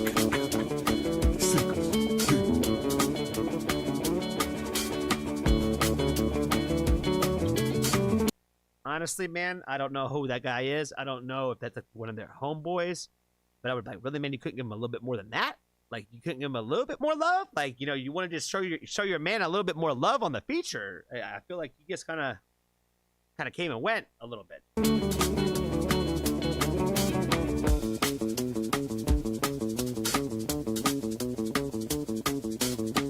Turn up, I made the whole place smash big. Take 3, I'ma call that a hat trick. Had enough of lining up in fucking dope you. So I'ma call this the Mississippi Mud Pie Blues.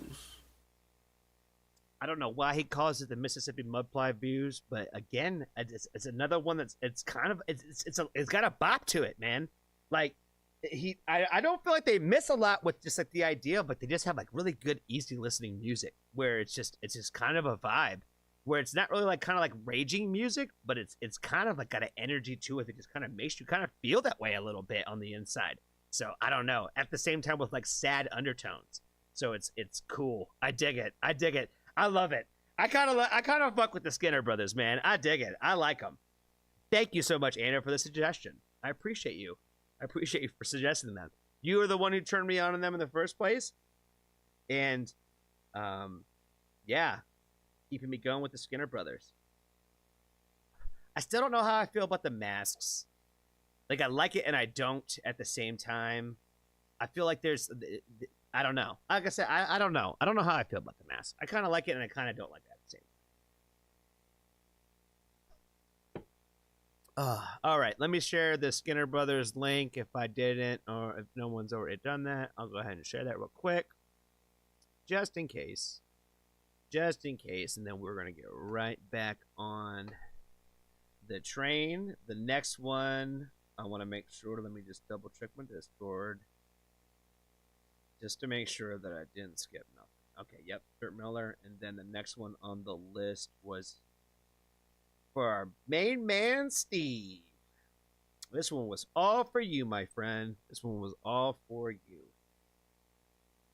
Yeah, the first time that we did Bloodywood, I completely fucked it up for my mans. You know what I mean? Like, he told me to make sure that the closed captions were on, or however it was said. It doesn't really matter. I still can't wrap my brain around what the differences are. Whatever. But yeah, I just had fucked it up for Steve. That's the easiest way to put it, is I just didn't do my man Steve the justice that he deserved. Same thing with Rob, with Dorothy, where I was like, I didn't even talk about the damn song. Like, you know, I hate to do that to people. And, you know, I got to make it right with you guys. If you guys are gracious enough to give me a donation request, I got to try to give you at least an honest and fair reaction. And that is just the way that I live, the way I live by. You know what I'm saying? And so I just did not feel right about that Dorothy one. And Steve, I just did not feel right about yours when it came to Bollywood, so I had to make it up to you this week for sure. But yes, somebody was asking, I think in the Discord earlier, if I was planning on live streaming next week, and I absolutely am. I will just have like a flag probably in the background of like a shed or some shit next week, so it's just probably gonna look a little different. But you know, I'm still gonna try to make it presentable. Is the goal. But I will still be live and popping next week. I don't know about Thanksgiving. I thought about maybe doing like Thanksgiving night because it might be boring after a while, but we'll see. We'll see how the days progress. That's really going to be the open-ended thing, because it ain't really nothing but a thing to kind of hop on here and just kind of go for a couple hours, like really when I got some time to. But at the end of the day, I got to kind of make sure that I pay attention to the fam and all the activities. So priorities, right? Priorities. So I will make sure that I put my priorities in check for sure. But no closed captions this time. Steve said that don't even worry about it. I remembered him saying that in the Discord, so I don't have to worry about clicking nothing on today. I will go ahead and share it. Just while we're doing it, just while we're on it. And Maul, if you want to add any little extra flair, you can go ahead and do the same thing as well. Maybe towards the end of the video or something. That'd be cool. And let's get into the next song from Bloodywood. Excuse me, Bloodywood. Let's erase that from the mind. All right. the next song we got on the list today is from Bloody Wood, and the song is called G Birre. And it looks like it has a feature on here. So I am very excited to get into this one and check this one out. Apparently this one is a little bit of an emotional one. So I'm excited to check out this one.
My goodness, yeah, this one is definitely gonna be a lot more like it hit me straight away with the message of the song. So I was kind of forewarned that this one will be a little bit more of like kind of like an emotionally personal like song this way, where especially with some of the things that I've been talking about on my channel for quite a while now.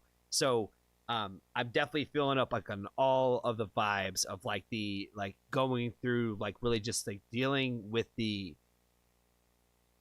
battle of like really just like anybody who has like those really strong mental health issues where you have to face the battle with self-harm, and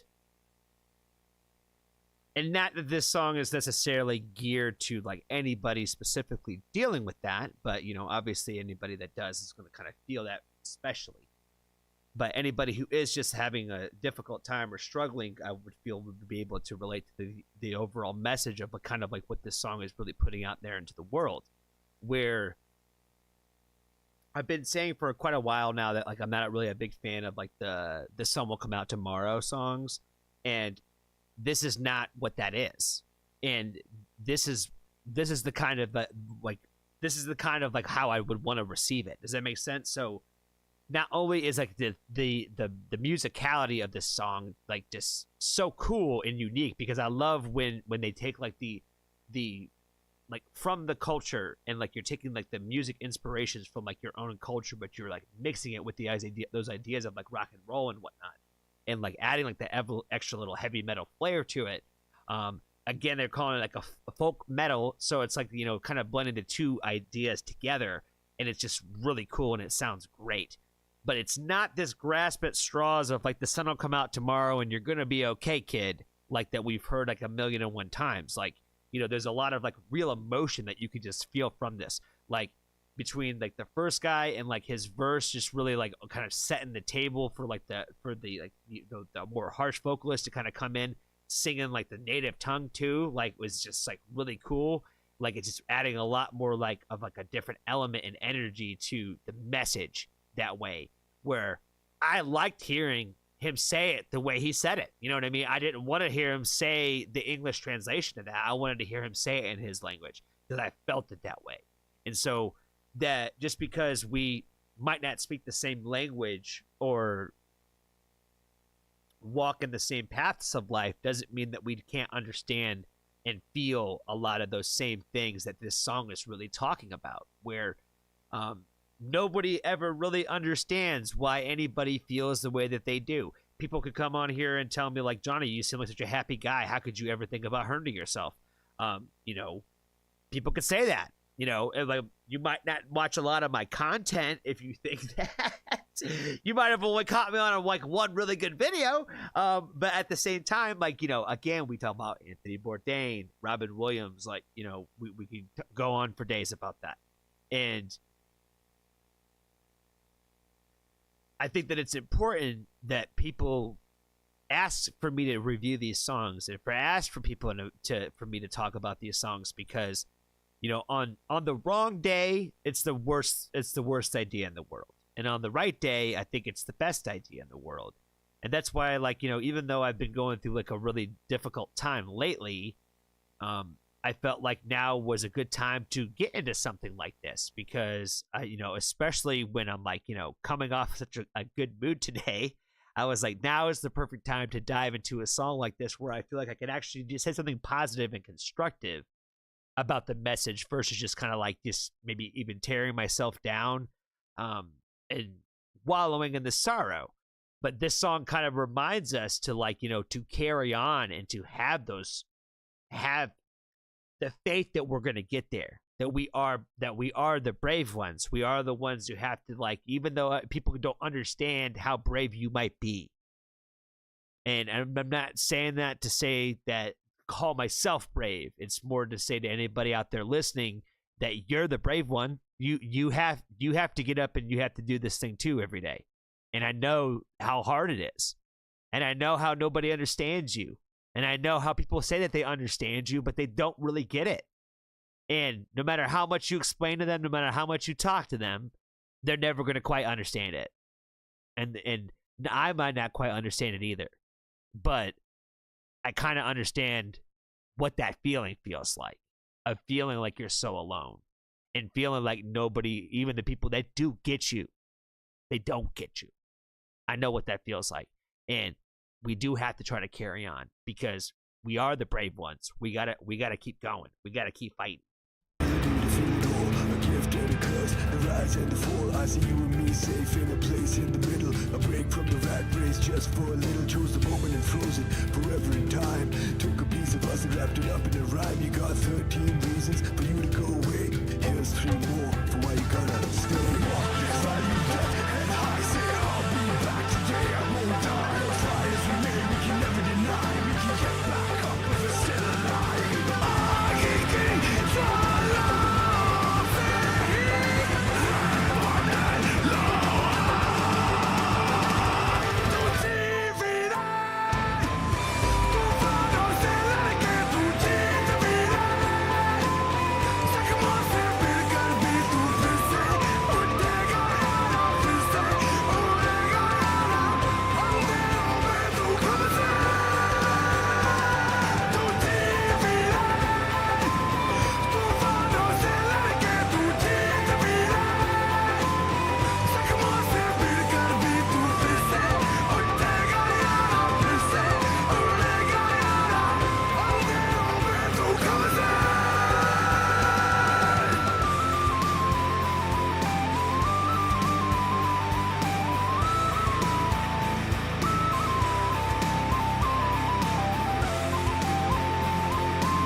That's a really fire little poem that they just throw up there too, with that super fire solo, man. I'm not gonna even lie to you, man. Like,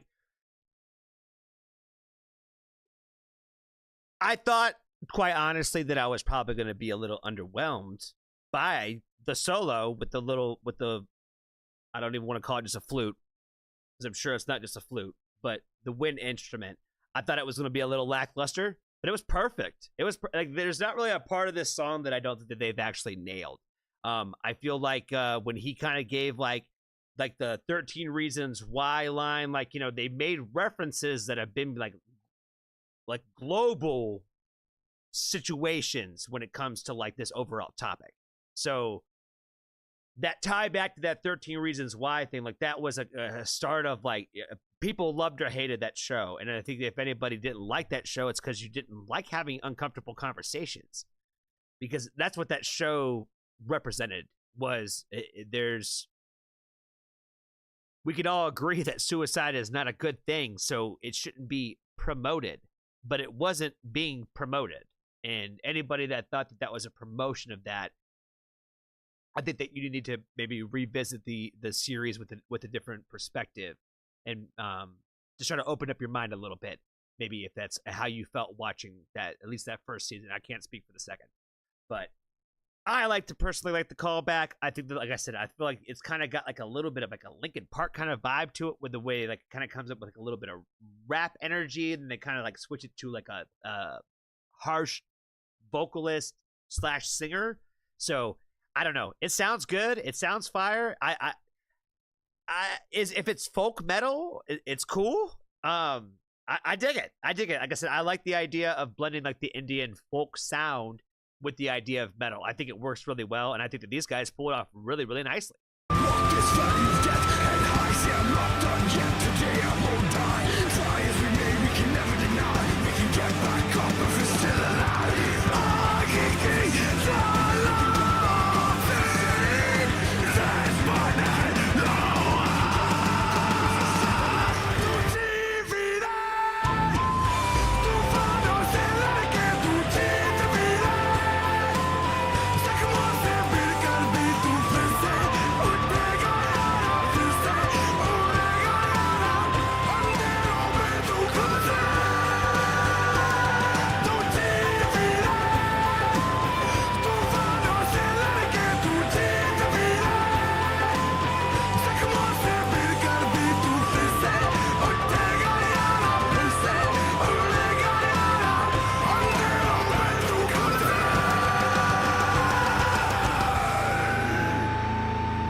Hi guys, thank you so much for watching that video. G Veere is a song about fighting depression and mental illness. We've personally lost family and friends over several forms of mental illness, and the fault lies partly in us because we fail to realize that these are actual diseases. They're not just states of mind or something like that. So our patrons and us decided to do something beyond just sing about it. So we went ahead and we've bought 60 one-on-one counseling sessions with professional counselors for anyone who wants to reach out. These are one-on-one, 1 hour sessions on video or chat, whatever you would prefer. It's completely anonymous. So if any of you or anyone you know is going through any kind of problem, whether it be work, family, relationship, studies, career, whatever it is, just check the description. There's a coupon below.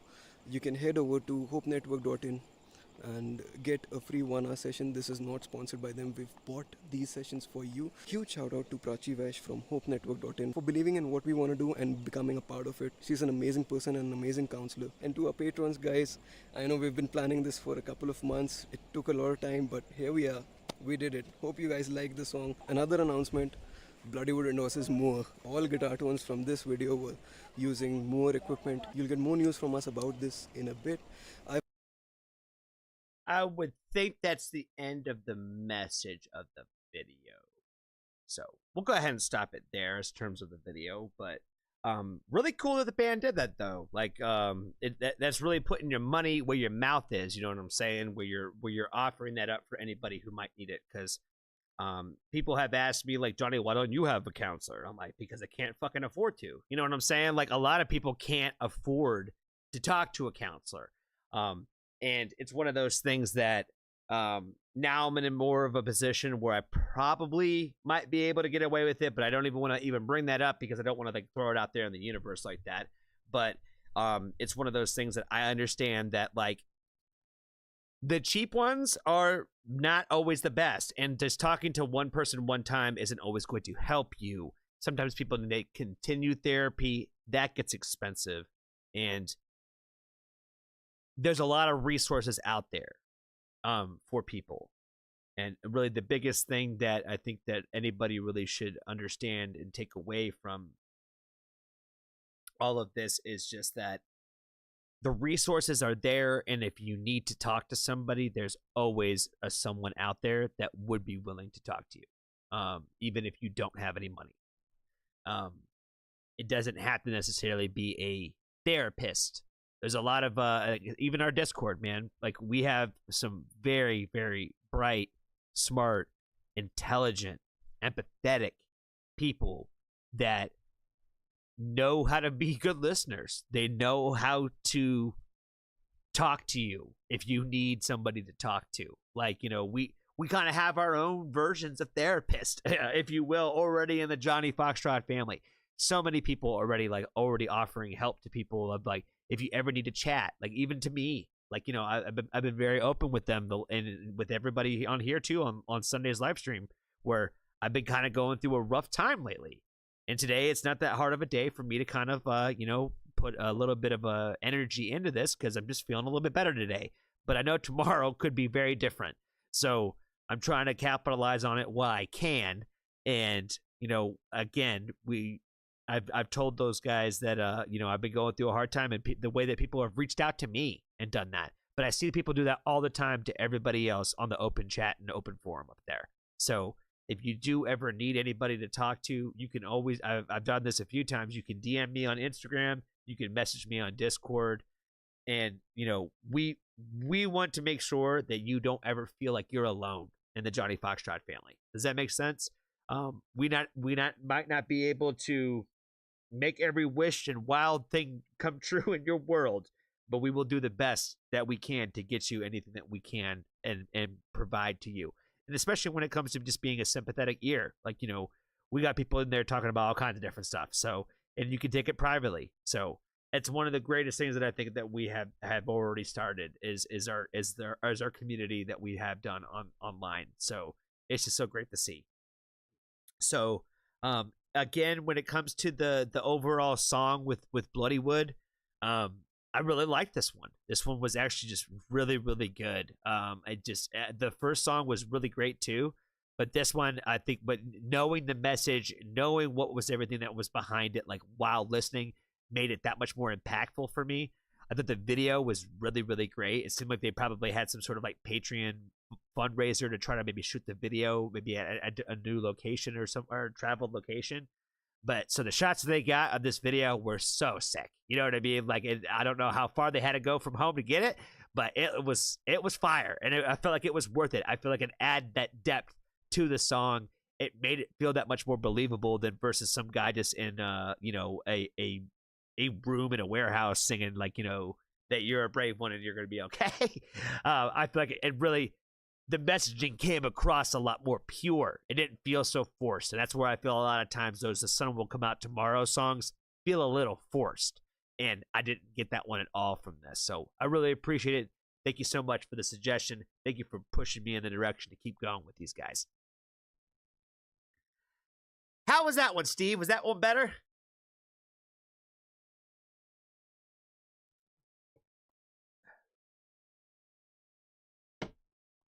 Like I said, I don't really glance up at the chat when I'm doing these ones, guys. So if it's going terrible, or if I fuck up and say something wrong, I have no idea. But the only thing I look for is the exclamation points. If I don't see exclamation points, I block it out of my mind for a minute.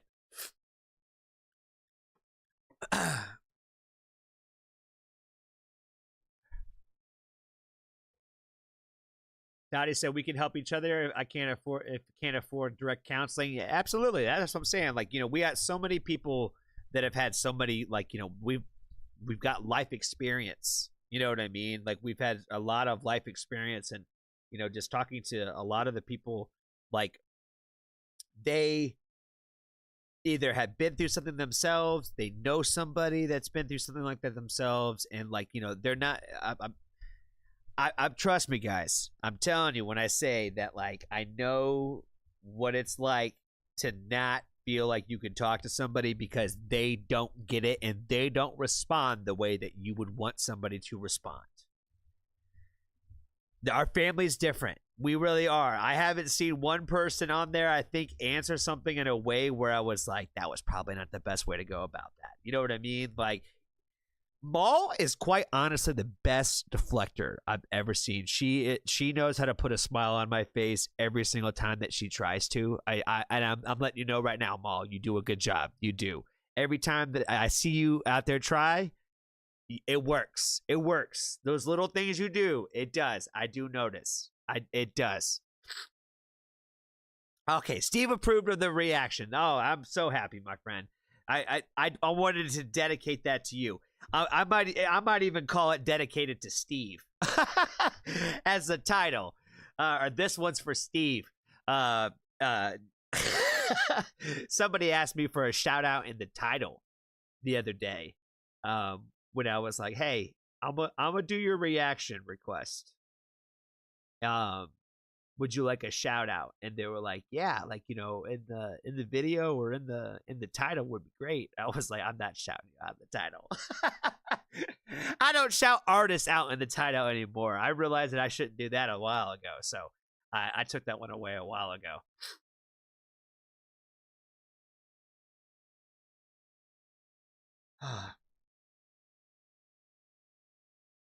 All right, looks like Susie is about to get out. Yep, it's getting late for everybody. I appreciate you guys for hanging out with me this evening. I think we are getting into our last song of the evening.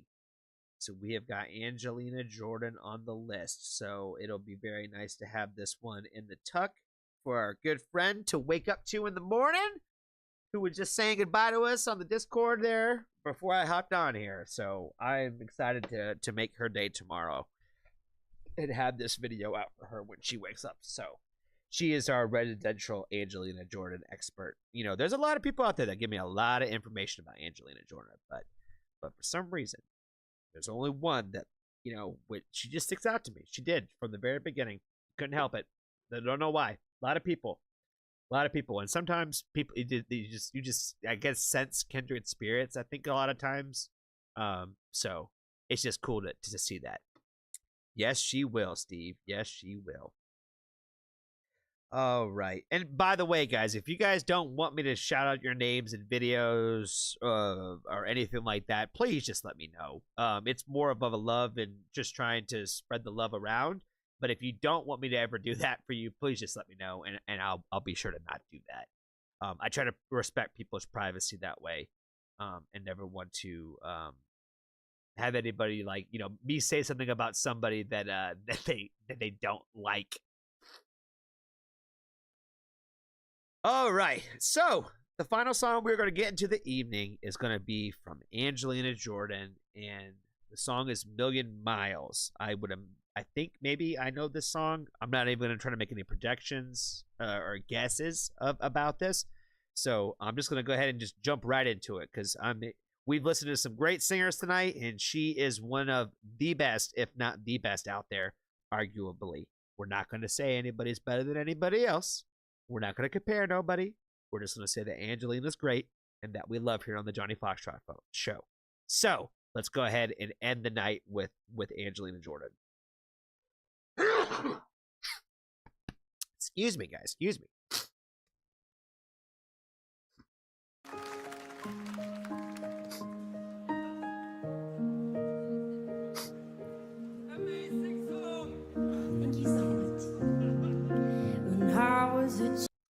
Right there. I'm gonna say already.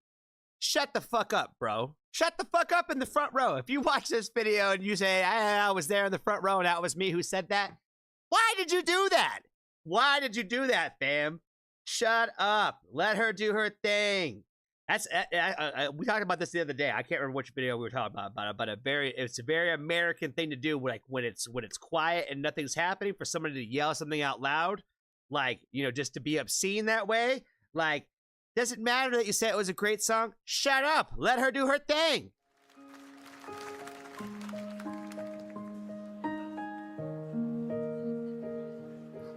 Amazing song. Thank you so much. When I was a child, I walked the streets. They see me growing up. And we were all I need. I see me myself through all the years. It's like it's in my teeth. I think what he's given me, the smiles and the memories, but now he's not here to hold me. In the light of the blue sky, I'm not alone to fight. I'll never regret what I do. We're a million miles apart, and this hole in my heart, like an empty bottle to be thrown. I can make it straight, but I know I'm not. I know that I'm never alone. I know I'm never alone. I know that I'm never alone. Never alone. Never alone. I don't know if this is like an original song from her or if it's a cover of a song that I just do not know, but I really like it. It's probably my favorite song that I think I've heard her sing so far. Quite honestly, and I haven't listened to a lot, so I know that there's more that she's got that I'm gonna love. But like, I think this one for sure is probably the favorite one that I've listened to her sing so far. I've said this about her almost every video, that she finds a way to basically just really become the vessel for like the music that she's like expressing, where you can feel almost everything that the song is supposed to make you feel by the way that she sings it. You know what I mean? Like, she's not moving around the stage. She's not really like acting dramatically or like just theatrically or anything like that. Like, it really just is about like what she's saying. Like, you know, for me, when it comes to her, like, you know, I like to listen to like what I listen to of her music, like with my eyes closed. Does that make sense? Where it's like, you know, she is one of those people, again, headphones, where I can't enjoy her the same way in the car. It has to be like headphones. Like, it has to be, because like it's very much like an entrancing like state that she kind of puts you in, where it's like you almost kind of feel paralyzed listening to her sing, where like it would be weird standing like at a show like where she's at, I think, listening to her, because I feel like I would just be like completely out of it. Like, people would think that I'm like on acid staring at the sun or something, like, because I would probably just be like so like dead, like locked into it, because I would have to block my mind out of the fact that like we're outside right now. Because when I think about people like her and singers like her, I'm like, you need to be inside, where like the acoustics of the room help carry all of that. Does that make sense? Where, not that she doesn't sound great outside, but like, she was born to sing inside. Does that make sense? Like, you know, there's certain people you just gotta sing inside. It's gonna sound better. She's gonna sound great regardless anywhere, but the best. Said I'm watching you from the moon. I'm everywhere, see everything you do. I can't see you, but I know you're here. It's like you're in my teeth. I think what he's giving me is smiles and the memories, but now he's not here to hold me. In the light of the blue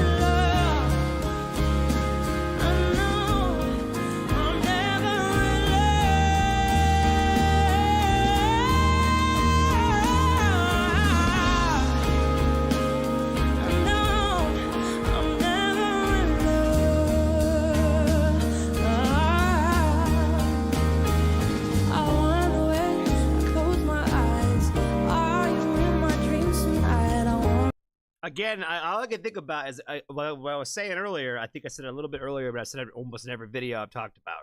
Where again, like she convinces me of like that this music is what it is, even though I know she didn't like experience this and write it that way. Does that make sense? I'm like, that's normally what I'm the most drawn to, where I could feel it that way. But again, I feel like she's kind of like a vessel. Where, like I said, I'm like, I feel like there's very few singers that I ever get over that feeling, where it's like, but you don't write it though, but you don't mean it. I don't feel it from you. I don't know what it is about her. She's different. And like, it's the easiest way to put it is like, you guys say that like, we're the angels, I think, or whatever. She's the one who's angelic, because like there's no one like her.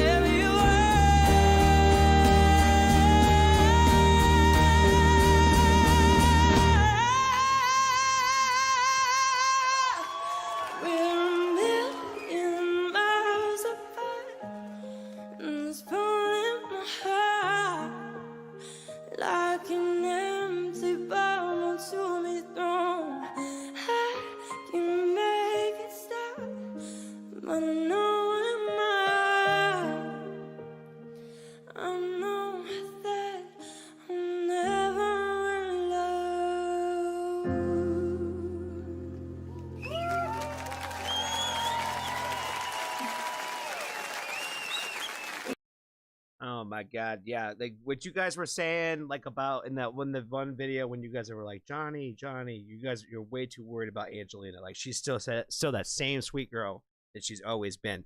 That little smile and wave I just saw right there, that's it.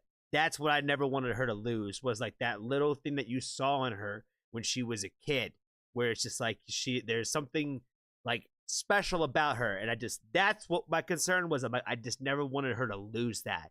And it's so easy for people to kind of push you away from being that good person like that, especially when you have all of like the world's pleasures like so available to you. Like where if you just wanted to reach out and take it, it'd be all yours. Again, going back to what we talked about like earlier with the Ren video, where it's like we have to constantly remind ourselves to not give into those selfish thoughts and those selfish like greed consume us that way. And it looks like that's what Angelina Jordan is also doing. I have been told that she's having some issues with the record label. Don't know the details. I have not looked up anything on it myself. But it looks like she's already having concerns, which makes me happy. The fact that like she's like, this is not what I wanted. It sounds like you guys are already not playing the kind of ball that I wanted to play. So good for her, and we will support it. So thank you so much again for another request for AJ.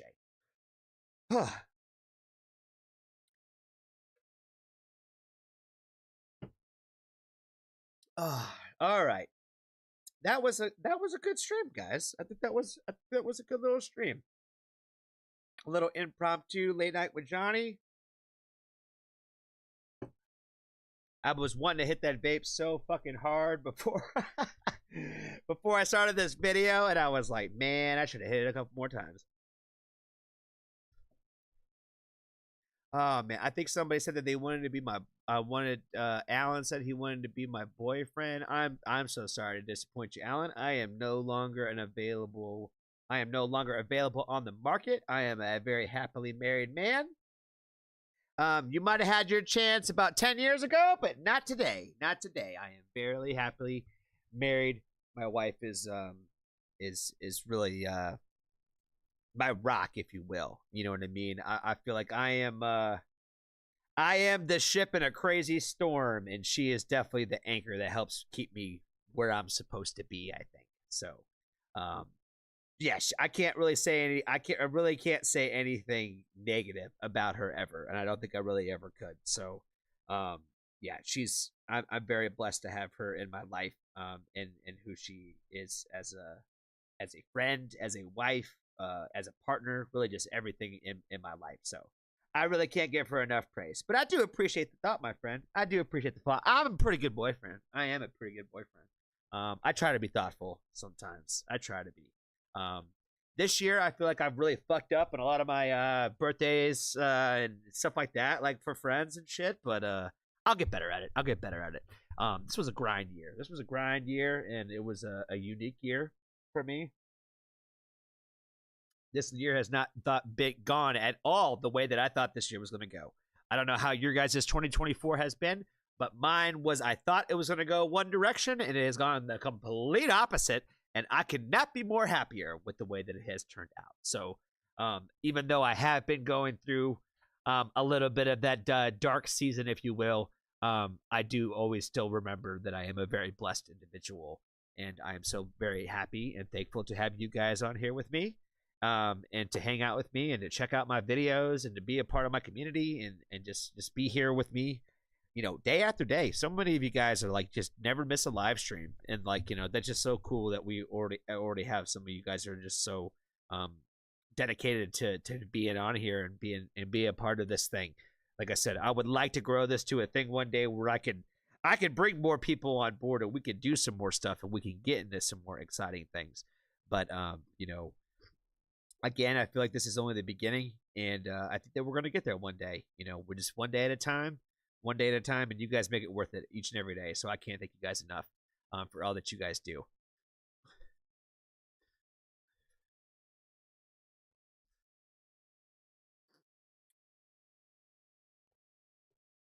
Steve said hashtag music couch server. Indeed, man. I talked about it a few times where people say like, you know, you didn't realize you were going to become a warning channel. I was like, you don't even realize who I am then yet, because I am never satisfied with one band, one artist, one song. I always need more. There's never enough. All the artists that I talk about and cover now, eventually I will hit everything in their repertoires. Eventually, at some point in time. But I'm always going to want more. There's always going to be more music, more artists, and they're going to be creating more music and more stuff. So, yeah, there's always more to get into. And I don't really discriminate outside of the fact that I am just not really a big fan of really like pop music or pop country. It's got to have some kind of depth. It's got to have some kind of depth to it. They've been trying to get me on some of these Southern joints, and some of these Southern joints are actually pretty good. You know what I mean? This Dirt Miller stuff, got a little bit of a Southern feel to it. I wouldn't really consider that Southern music. I'd really more consider it something else, but or country, if you will. But hey, some of this stuff gets labeled as it, and some of it's fire. So it is what it is. I was watching Jelly Roll's acceptance speech for some award that I don't even know when he won, but it was getting me all kinds of hyped. Like I said, I love Jelly Roll, but I just don't like his music. You know what I mean? And not to say that he don't write real music either. It's just not for me. It's just not my style. Maybe I need to revisit it. Maybe that's what my problem is. Maybe I need to revisit it with a different eye or something. Maybe I'm being too harsh on the man. I just wasn't a big fan of that Lonely Road song. You know what I mean? I didn't need that remix. I didn't need that. That wasn't for me. The only music I don't like is rap. Other than that, I'm open to every type of music. Yeah, I fuck with rap heavy. So if anything, you might lose your boy crush on me, my friend. I fuck with rap really heavy. Rap is probably what I listen to the most outside of rock and whatever you consider my taste to be. But not so much these days, to be honest with you. I'm always in a constant mode to kind of try to find something to like talk about or promote or something like that. So like, you know, like through my Instagram stories or something. So I'm always a lot of times revisiting and listening to the artists that we talk about on here a lot. So YouTube has definitely changed my music casual listening quite a bit. But like I said, again, I wouldn't change anything that I think I've done in that aspect of like, I'm so glad that I am at the position that I'm at today compared to where I started. So I think that some bands decided that they were not going to fuck with me anymore because I became the guy who was kind of talking about women's issues and women in the rock industry and just women artists in general, you know, or women's issues. But as our good friend Steve has been noticing that, like, you know, I stand up really for really any community that's not white or not a white man. Does that make sense? So like if you're part of the LGBTQIA plus community, I am rocking with you 1,000%. If you are a minority, again, who's not white, I probably am rocking with you. And again, if you're a woman, even if you are white, I'm rocking with you. You know what I mean? Like that's kind of what I think my overall channel has been, is like the people who don't have their own voices, essentially. But then again, you throw that out the window when you talk about Ren. So Ren is a straight white man. So, you know, I don't discriminate that way either. You know what I mean? I just don't. I like to give more love and support to the people who I feel need it the most. And as a white guy in the world, promoting women's music is, I think, a good thing, because mostly only women promote women's music. So that's where my mindset comes on all that. So, but I think you guys already kind of knew that, especially the 7 of you guys who are still hanging around down here while I'm just kind of drifting off into the universe, just drifting off slowly. How about Chris Webby? Very little actually of Chris Webby, but he's got a couple of songs. I'm gonna try to look him up just to answer your question, Rob. That I do know from Chris Webby. That I do know he has some fire in his world. Let's see. Trying to remember. He had some stuff. Yeah, that Wednesday Before Last album, there was some good shit on there. Oh wow, he's got all kinds of shit. Oh yeah, he got all kinds of stuff I haven't listened to. I swear to God, he's got a couple other things that I have in my playlist that is probably just not very easy for me to find right at this moment. But yeah, I've listened to some Chris Webby. He's a little hit or miss for me. But then again, like I said, I'm very harsh on rappers. You know what I mean? Like, and it's not against white rappers either. Like, I like MGK, especially when he raps, for sure. But not every MGK song is great. Eminem for sure. NF. I haven't listened to really a lot of NF lately. But white rappers I'm a little bit more picky on, for sure. You know, you have a high bar to reach and obtain to as a white rapper, for sure. I'm probably going to catch some heat on here, but I'm not really a huge fan of that YouTuber guy that everybody keeps talking about. Yeah. I don't even want to say his name, because maybe one day if he sees this, he's going to like, fuck that guy. Because that's the kind of person that I think that he is. And so I don't like him. You know what I mean? I just personally don't like him. I feel like I'm a pretty good judge of character. I feel like I actually have a very good judge of character, and I see something in that individual that I don't trust him. I don't trust him. There's something about the fact that you just jack everybody's style. Everybody. That's it. You jack everybody's swag, fam. Find your own swag. That's what I'm trying to get at. You know what I mean? Like I feel like you've built a fandom off of trying to copy every other person out there in the world. So, yeah. NF is really good. Harry Mack. I'm not sure who Harry Mack is. Yeah, Steve got it right. That's all I'm gonna say. Steve got it right. Yeah, I'm not a fan of him. I feel like he is again, just a swag jacker. You copy everybody's swag. You know what I mean? I've watched way too many videos of people exposing you with some of the rap feuds that you've been in, about basically how you just jack every other white rapper's swag. Anything cool that they get popping, you steal it and you do it. And I don't like that. You know what I mean? I don't like it. Come up with your own stuff. Come up with your own stuff, fam. Why are you out there still doing reactions if you're such a great rapper? That's all I'm saying. You know what I'm saying? Your music's not that good in the retrospect, because you just steal everybody else's premises. You know what I mean? You got a little bit of a pen. That's the problem, man. Is like you got to come up with your own originality. Now you got me on a tangent here, fam. Now you got me on a tangent.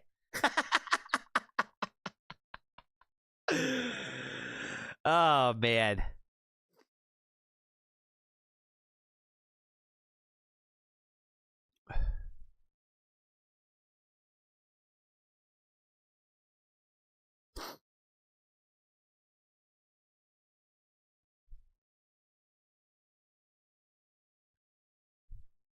Boss said, look at the for 2 minutes straight, please.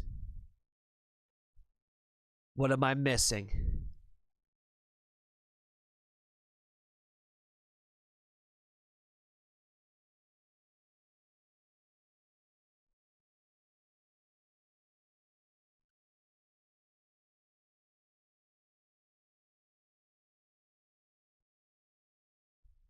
I feel like I'm missing something, guys. Now I feel like I'm fucked up. Can I see this on my screen? Yeah? Now I can. What am I forget? Did he hop in the chat? Am I talking shit about the guy who's in the chat right now?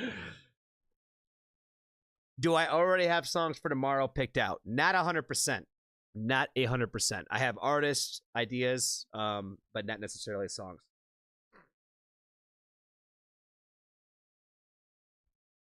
The exclamation I'm using, does it show up on your chat screen?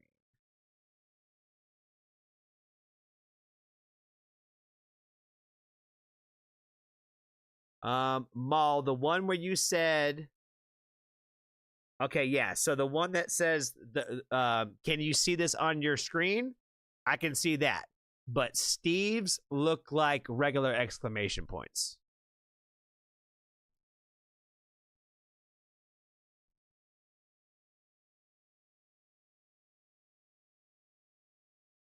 At Johnny Discord notifications coming through video. I've been sending this message all night. Yep. I don't know why it still does that. I don't know why it still does that. Because I have my things turned off. Like it should be muted. So I don't know why it's still giving me notification settings.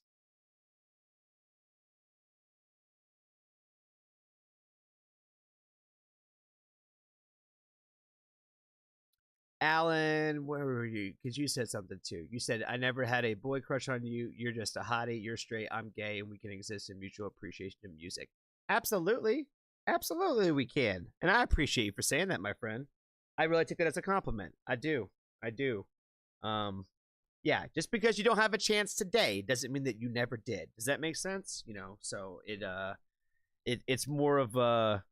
I appreciate the compliment, my friend, and absolutely, we can absolutely exist in the same groups. I hope the fact that that I'm not available on the market doesn't keep you away from enjoying and being a part of our community, because that it definitely should not.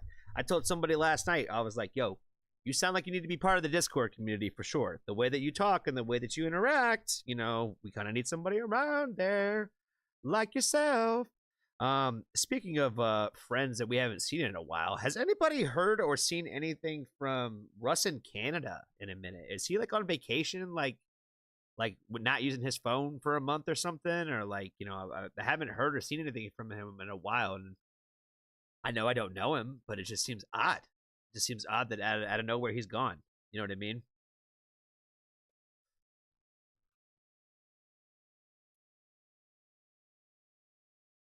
Yes, so the ones that you have been using, Maul, those red ones, those ones have been showing up. Yeah, they show up the way I need them to see them. When Steve does them, for some reason, they show up on the one side, but on the other side, they just look regular. They look like just regular white exclamation points. I'm not sure. I am going to upgrade my shit by the time December 1st rolls around, because the only reason I have not upgraded it yet is because I was hopefully waiting for like a Black Friday or like a Cyber Monday sale type of deal, kind of thing. So that's the only thing. I just don't want to spend a lot of money on it today and then be able to get it for 40% off, like, you know, or 50% off tomorrow. So that's the only thing holding me up. Then I'll have Twitch going. Then I'll have Kick and all that other shit going too. We'll get a better chat box working on here.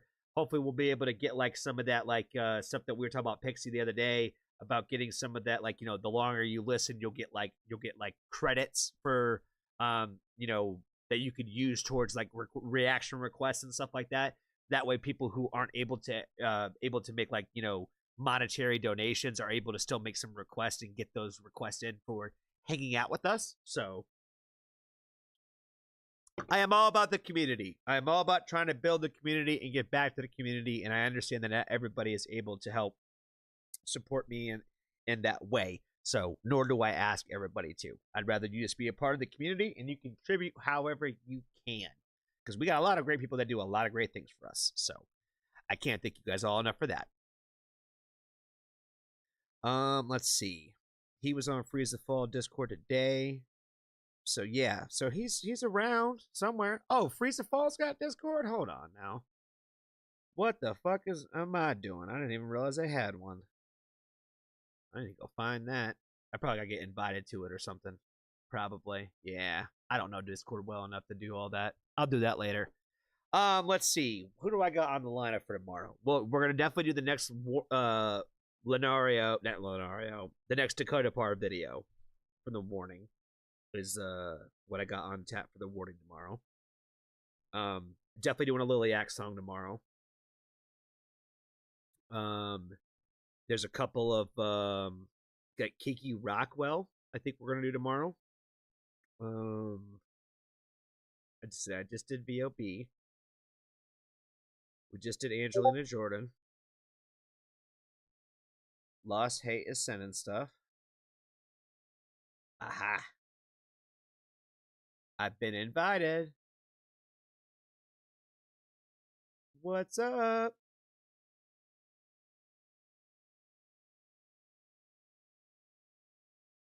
Okay. Oh, there's a whole like reactions channel. Got it.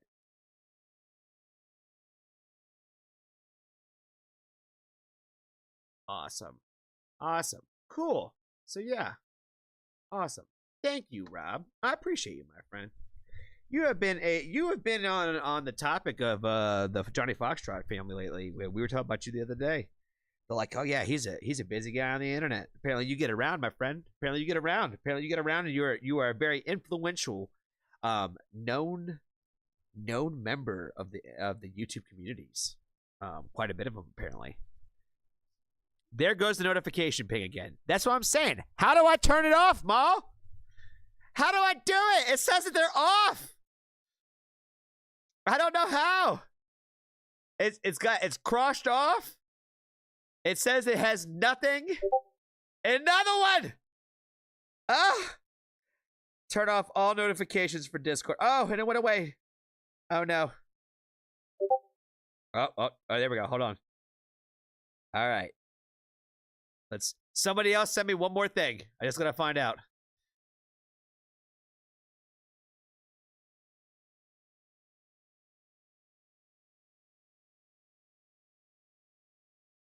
Oh, somebody's saying hi to me. What's up, Darkstar? What is up, Darkstar? All right, cool. All right. Was that a DM? Yes, one of them wasn't. It was a notification for Freeze the Falls junk. Oh my god, it's doing it again! I said turn them all off and it's still doing it. I don't get it. Oh my good god, it's doing it again. See the DM ones. How do I turn them off? Oh, it's happening left and right.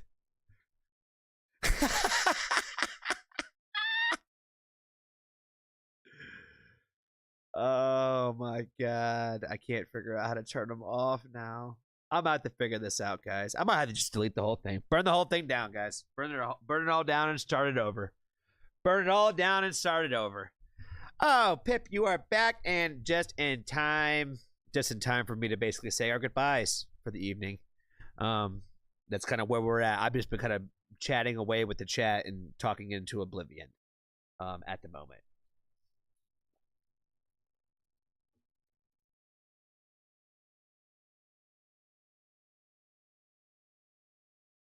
I'm a reaction whore with a W.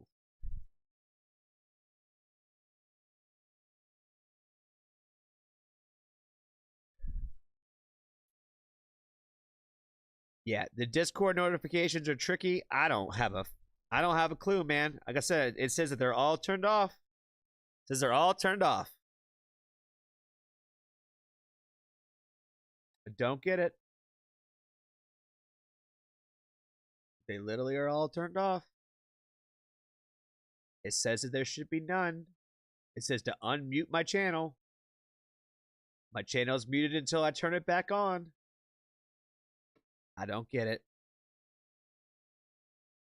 And okay, Pip, you just said I just want to sweet, and I just wanted to say big thank you for looking at my song. Absolutely, my friend. I really appreciate you for suggesting it, and thank you so much for the tip on the backside for that too. Like that really meant a lot today. I really appreciate you, Anna, and I feel like somebody else might have given me something today, and I just want to say thank you to everybody. I'm sorry if I forgot you by name. But yes, all my moderators, all my Foxtrot families, my patrons, all of you guys. Maul, Pixie, Aaron, Steve, Paul, you're on here a lot too. Rob, you're becoming a little bit more of an active member of our community at the same time. Oh, thank you so much, Pip. You are too much, my friend.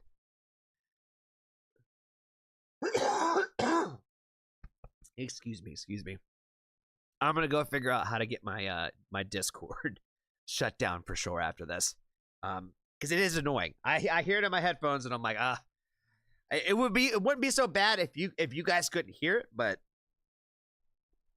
definitely don't want that on there. It's just annoying. It's annoying that it keeps happening. So, The Pretty Wild just dropped a new Linkin Park cover. It should be interesting. Is it an old Linkin Park song, or is it one of like their new ones? I still gotta talk to JP and see if McFly wants to do that Linkin Park review, because I think that would be very interesting to put me on the clock to have to talk about it. I think that would be fun. So, Elsie, yes, gotta give you a shout out as well. Appreciate your suggestion. Did we do yours? Did we skip yours? We just skipped yours. How did we miss yours? We did. We totally missed yours. So you're right. We got to do one more. We got to do one more for Elsie. We got to do at least one more. Heavy as the Crown. Okay, so they did a cover of the new song. Of one of the newer songs, excuse me. Yeah, because I totally had your request, Elsie. I must have accidentally taken it down. Let me get it pulled back up here. Because, yeah, we never did Avatari. I felt like this was a little short.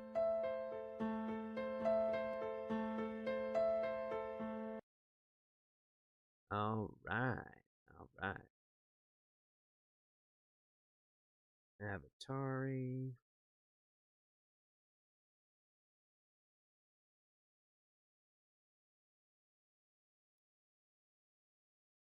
Oh, pull this back down. Yes, Avatari, My Skin. That was the one that we forgot to do. And I'm so glad you popped up, Elsie, just to remind me that you're here, to remind me to thank you again, and for us to actually get into your request, or us to actually do it. All right. So this will be the unofficial last one of the evening. All right. So this request is going to come to us from our good friend Elsie, and she has been very, very persistent in trying to get us to check out Avatari, and the song is called My Skin. From what I understand, she said that this song, we needed to have it on the Johnny Foxtrot channel, that we just needed to check it out and we needed to listen to it. So I'm not going to waste any more time. Let's go ahead and get into it.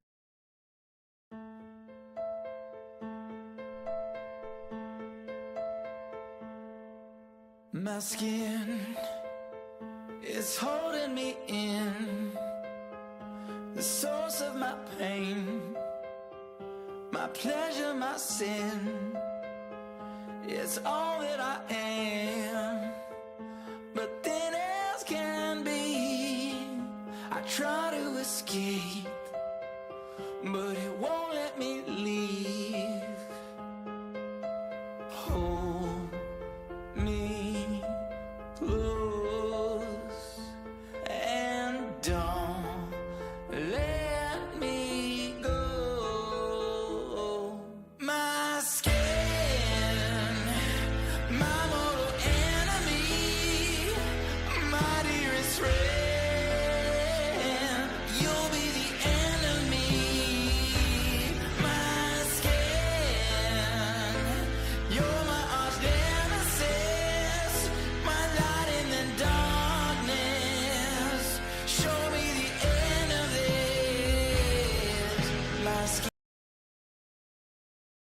that one guy, even though it's all him and it's all dressed up in different ways, he reminds me of this comedian that I saw do stand up one time, and it's like a complete side note, but I just couldn't help but how much he looks like that dude in this video.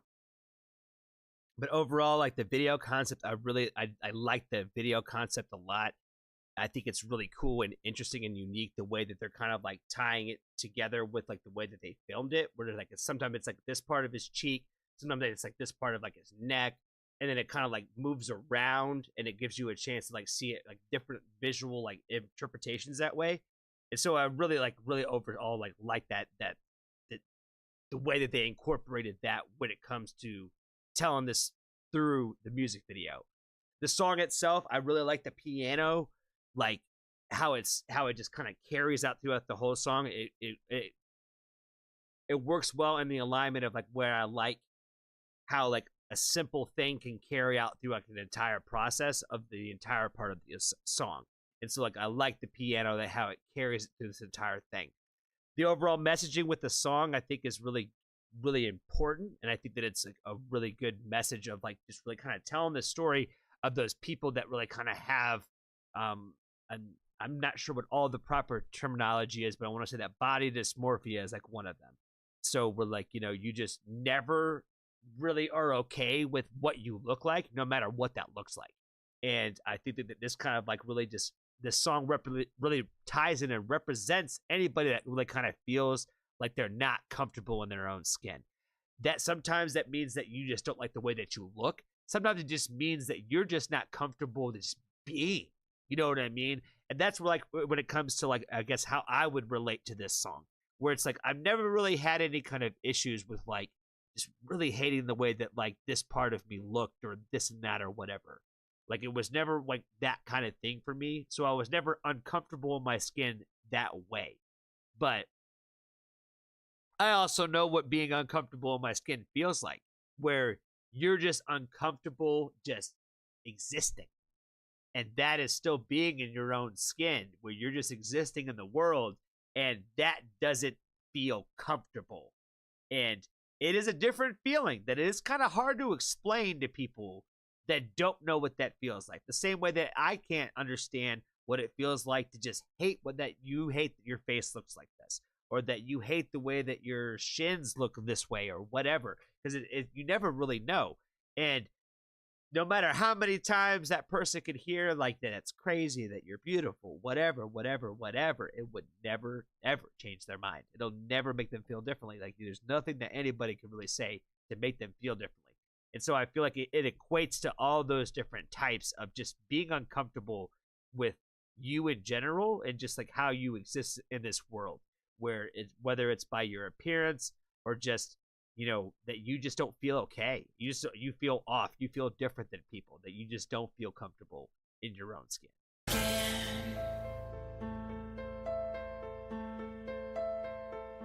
My skin, it pulls me to you. It keeps us apart. But what can I do? Fly me to heaven, then drag me to hell. Caught in a spiral, and I'll never get out. Hold me down. We know I'm gonna drown. My skin, my deadliest enemy, my sweetest friend. You'll be the enemy. My skin, you're my arch nemesis. My light shining through the abyss. Is there an end to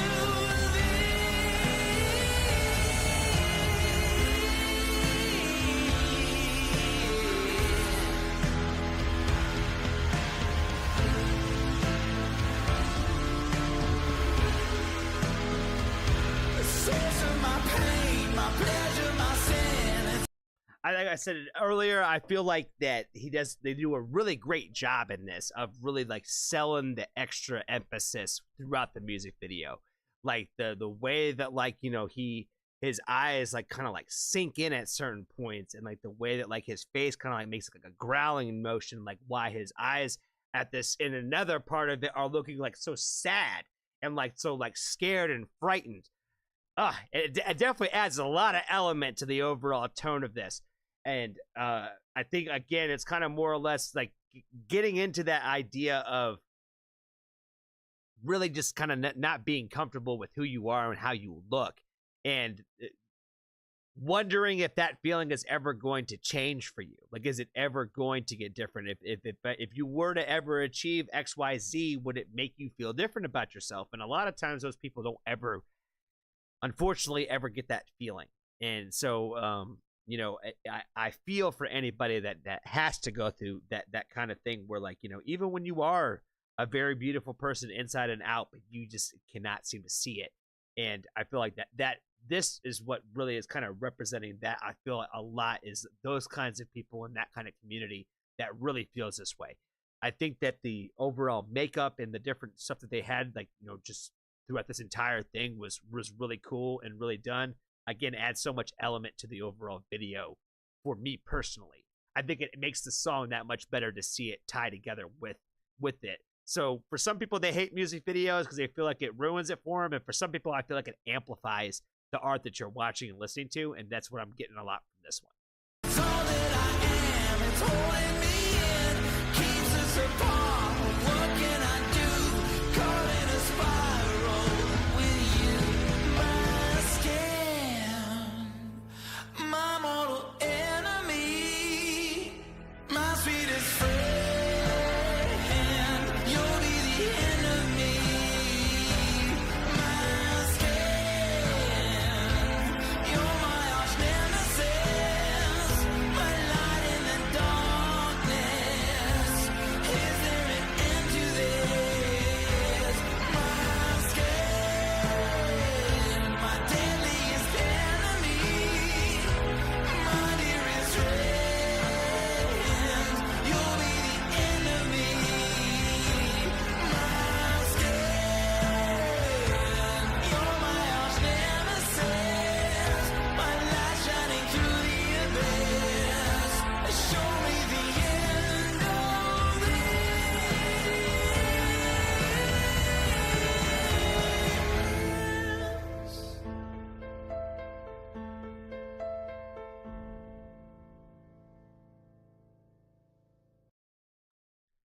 Wow, that was actually like really moving. Like, I feel like the way that they tied that together at the end with kind of just going back to like just the straight up skin with no camouflage on it. I feel it's like just a real like just kind of final little like stamp on this song in this video. It again just kind of put that little bow on it that put all those ideas kind of together right there at the end. So it made me feel something for sure. So thank you so much for the suggestion for Avatari and My Skin, because this was a great song where I feel like you could feel a lot of like the emotion coming from their story, like being told through this, where I'm not sure how long they've been making music or how many songs that they have written. But I feel like you can still feel the real story behind this and all the emotion behind it. So I really appreciated that, and I really enjoyed it. So thank you again, Elsie, for the suggestion. Now we are done with reactions for the evening. Because we didn't leave anybody out today. That's right. That's what I'm talking about, man. I did that twice last week. Both live streams. Like, you know, 2 in a row, man. 2 in a row. I think I did 3 last week, but 2 in a row. Oh, man, that sucked. I was like, I hate it when I do that. I hate it when I leave them out, especially when I already had them in the list. I had them pulled up and everything. You know what I mean? Like, somehow I accidentally delete it when I'm deleting extra ones or something, but it is what it is. Oh, Rana is here. How are you doing, my friend? I saw you hanging out with our friend McFly the other day, so I was happy to see you spreading some love and getting over in McFly's world. Hopefully you got him to get on some Ray. I'm sure you tried. I know Mr. Our good friend Polska Bob has been giving him some hell about Bandmate too. All right, Lost. Hey, I see that you sent over a request. I will get to those, man. I appreciate those. For sure.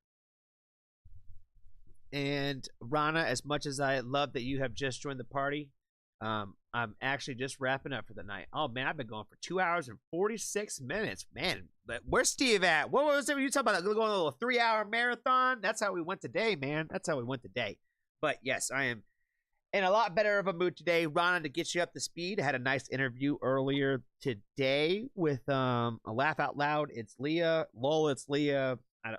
She says it's kind of whatever anybody wants it to be. So had a nice conversation with her, and we're gonna have that out very, very soon. And I think I had promised to probably get like a promo for at least that interview, probably by tomorrow. So we shall see. But yes, again, Maul, Steve, Pixie, Aaron, LC, Anna, Rob. Oh, there's so many of you guys now. I'm gonna have to start, like, doing a whole little list where I gotta go down the list and thank everybody. But I want to thank you guys all so much for hanging out with me today. Everybody who was in and out today, appreciate those guys for showing up. It's always nice when somebody shows up and tells me I'm a hottie. You know what I'm saying? Like, that's always a good feeling. That is always a good feeling. So, but yes, I am going to get to the point where I am going to start my awkward countdown because I really got to use the bathroom. So I'm going to start doing my little 5, 4, 3, 2, 1, and I'm going to cut it off of this thing. But I appreciate you guys all so much. I will see y'all on the Patreon and the Discord very, very shortly. And I hope you guys all have a good rest of your day, good rest of your night, good rest of your week. And I will see y'all tomorrow. 4, 2, 1. Awkward silence. Here we go.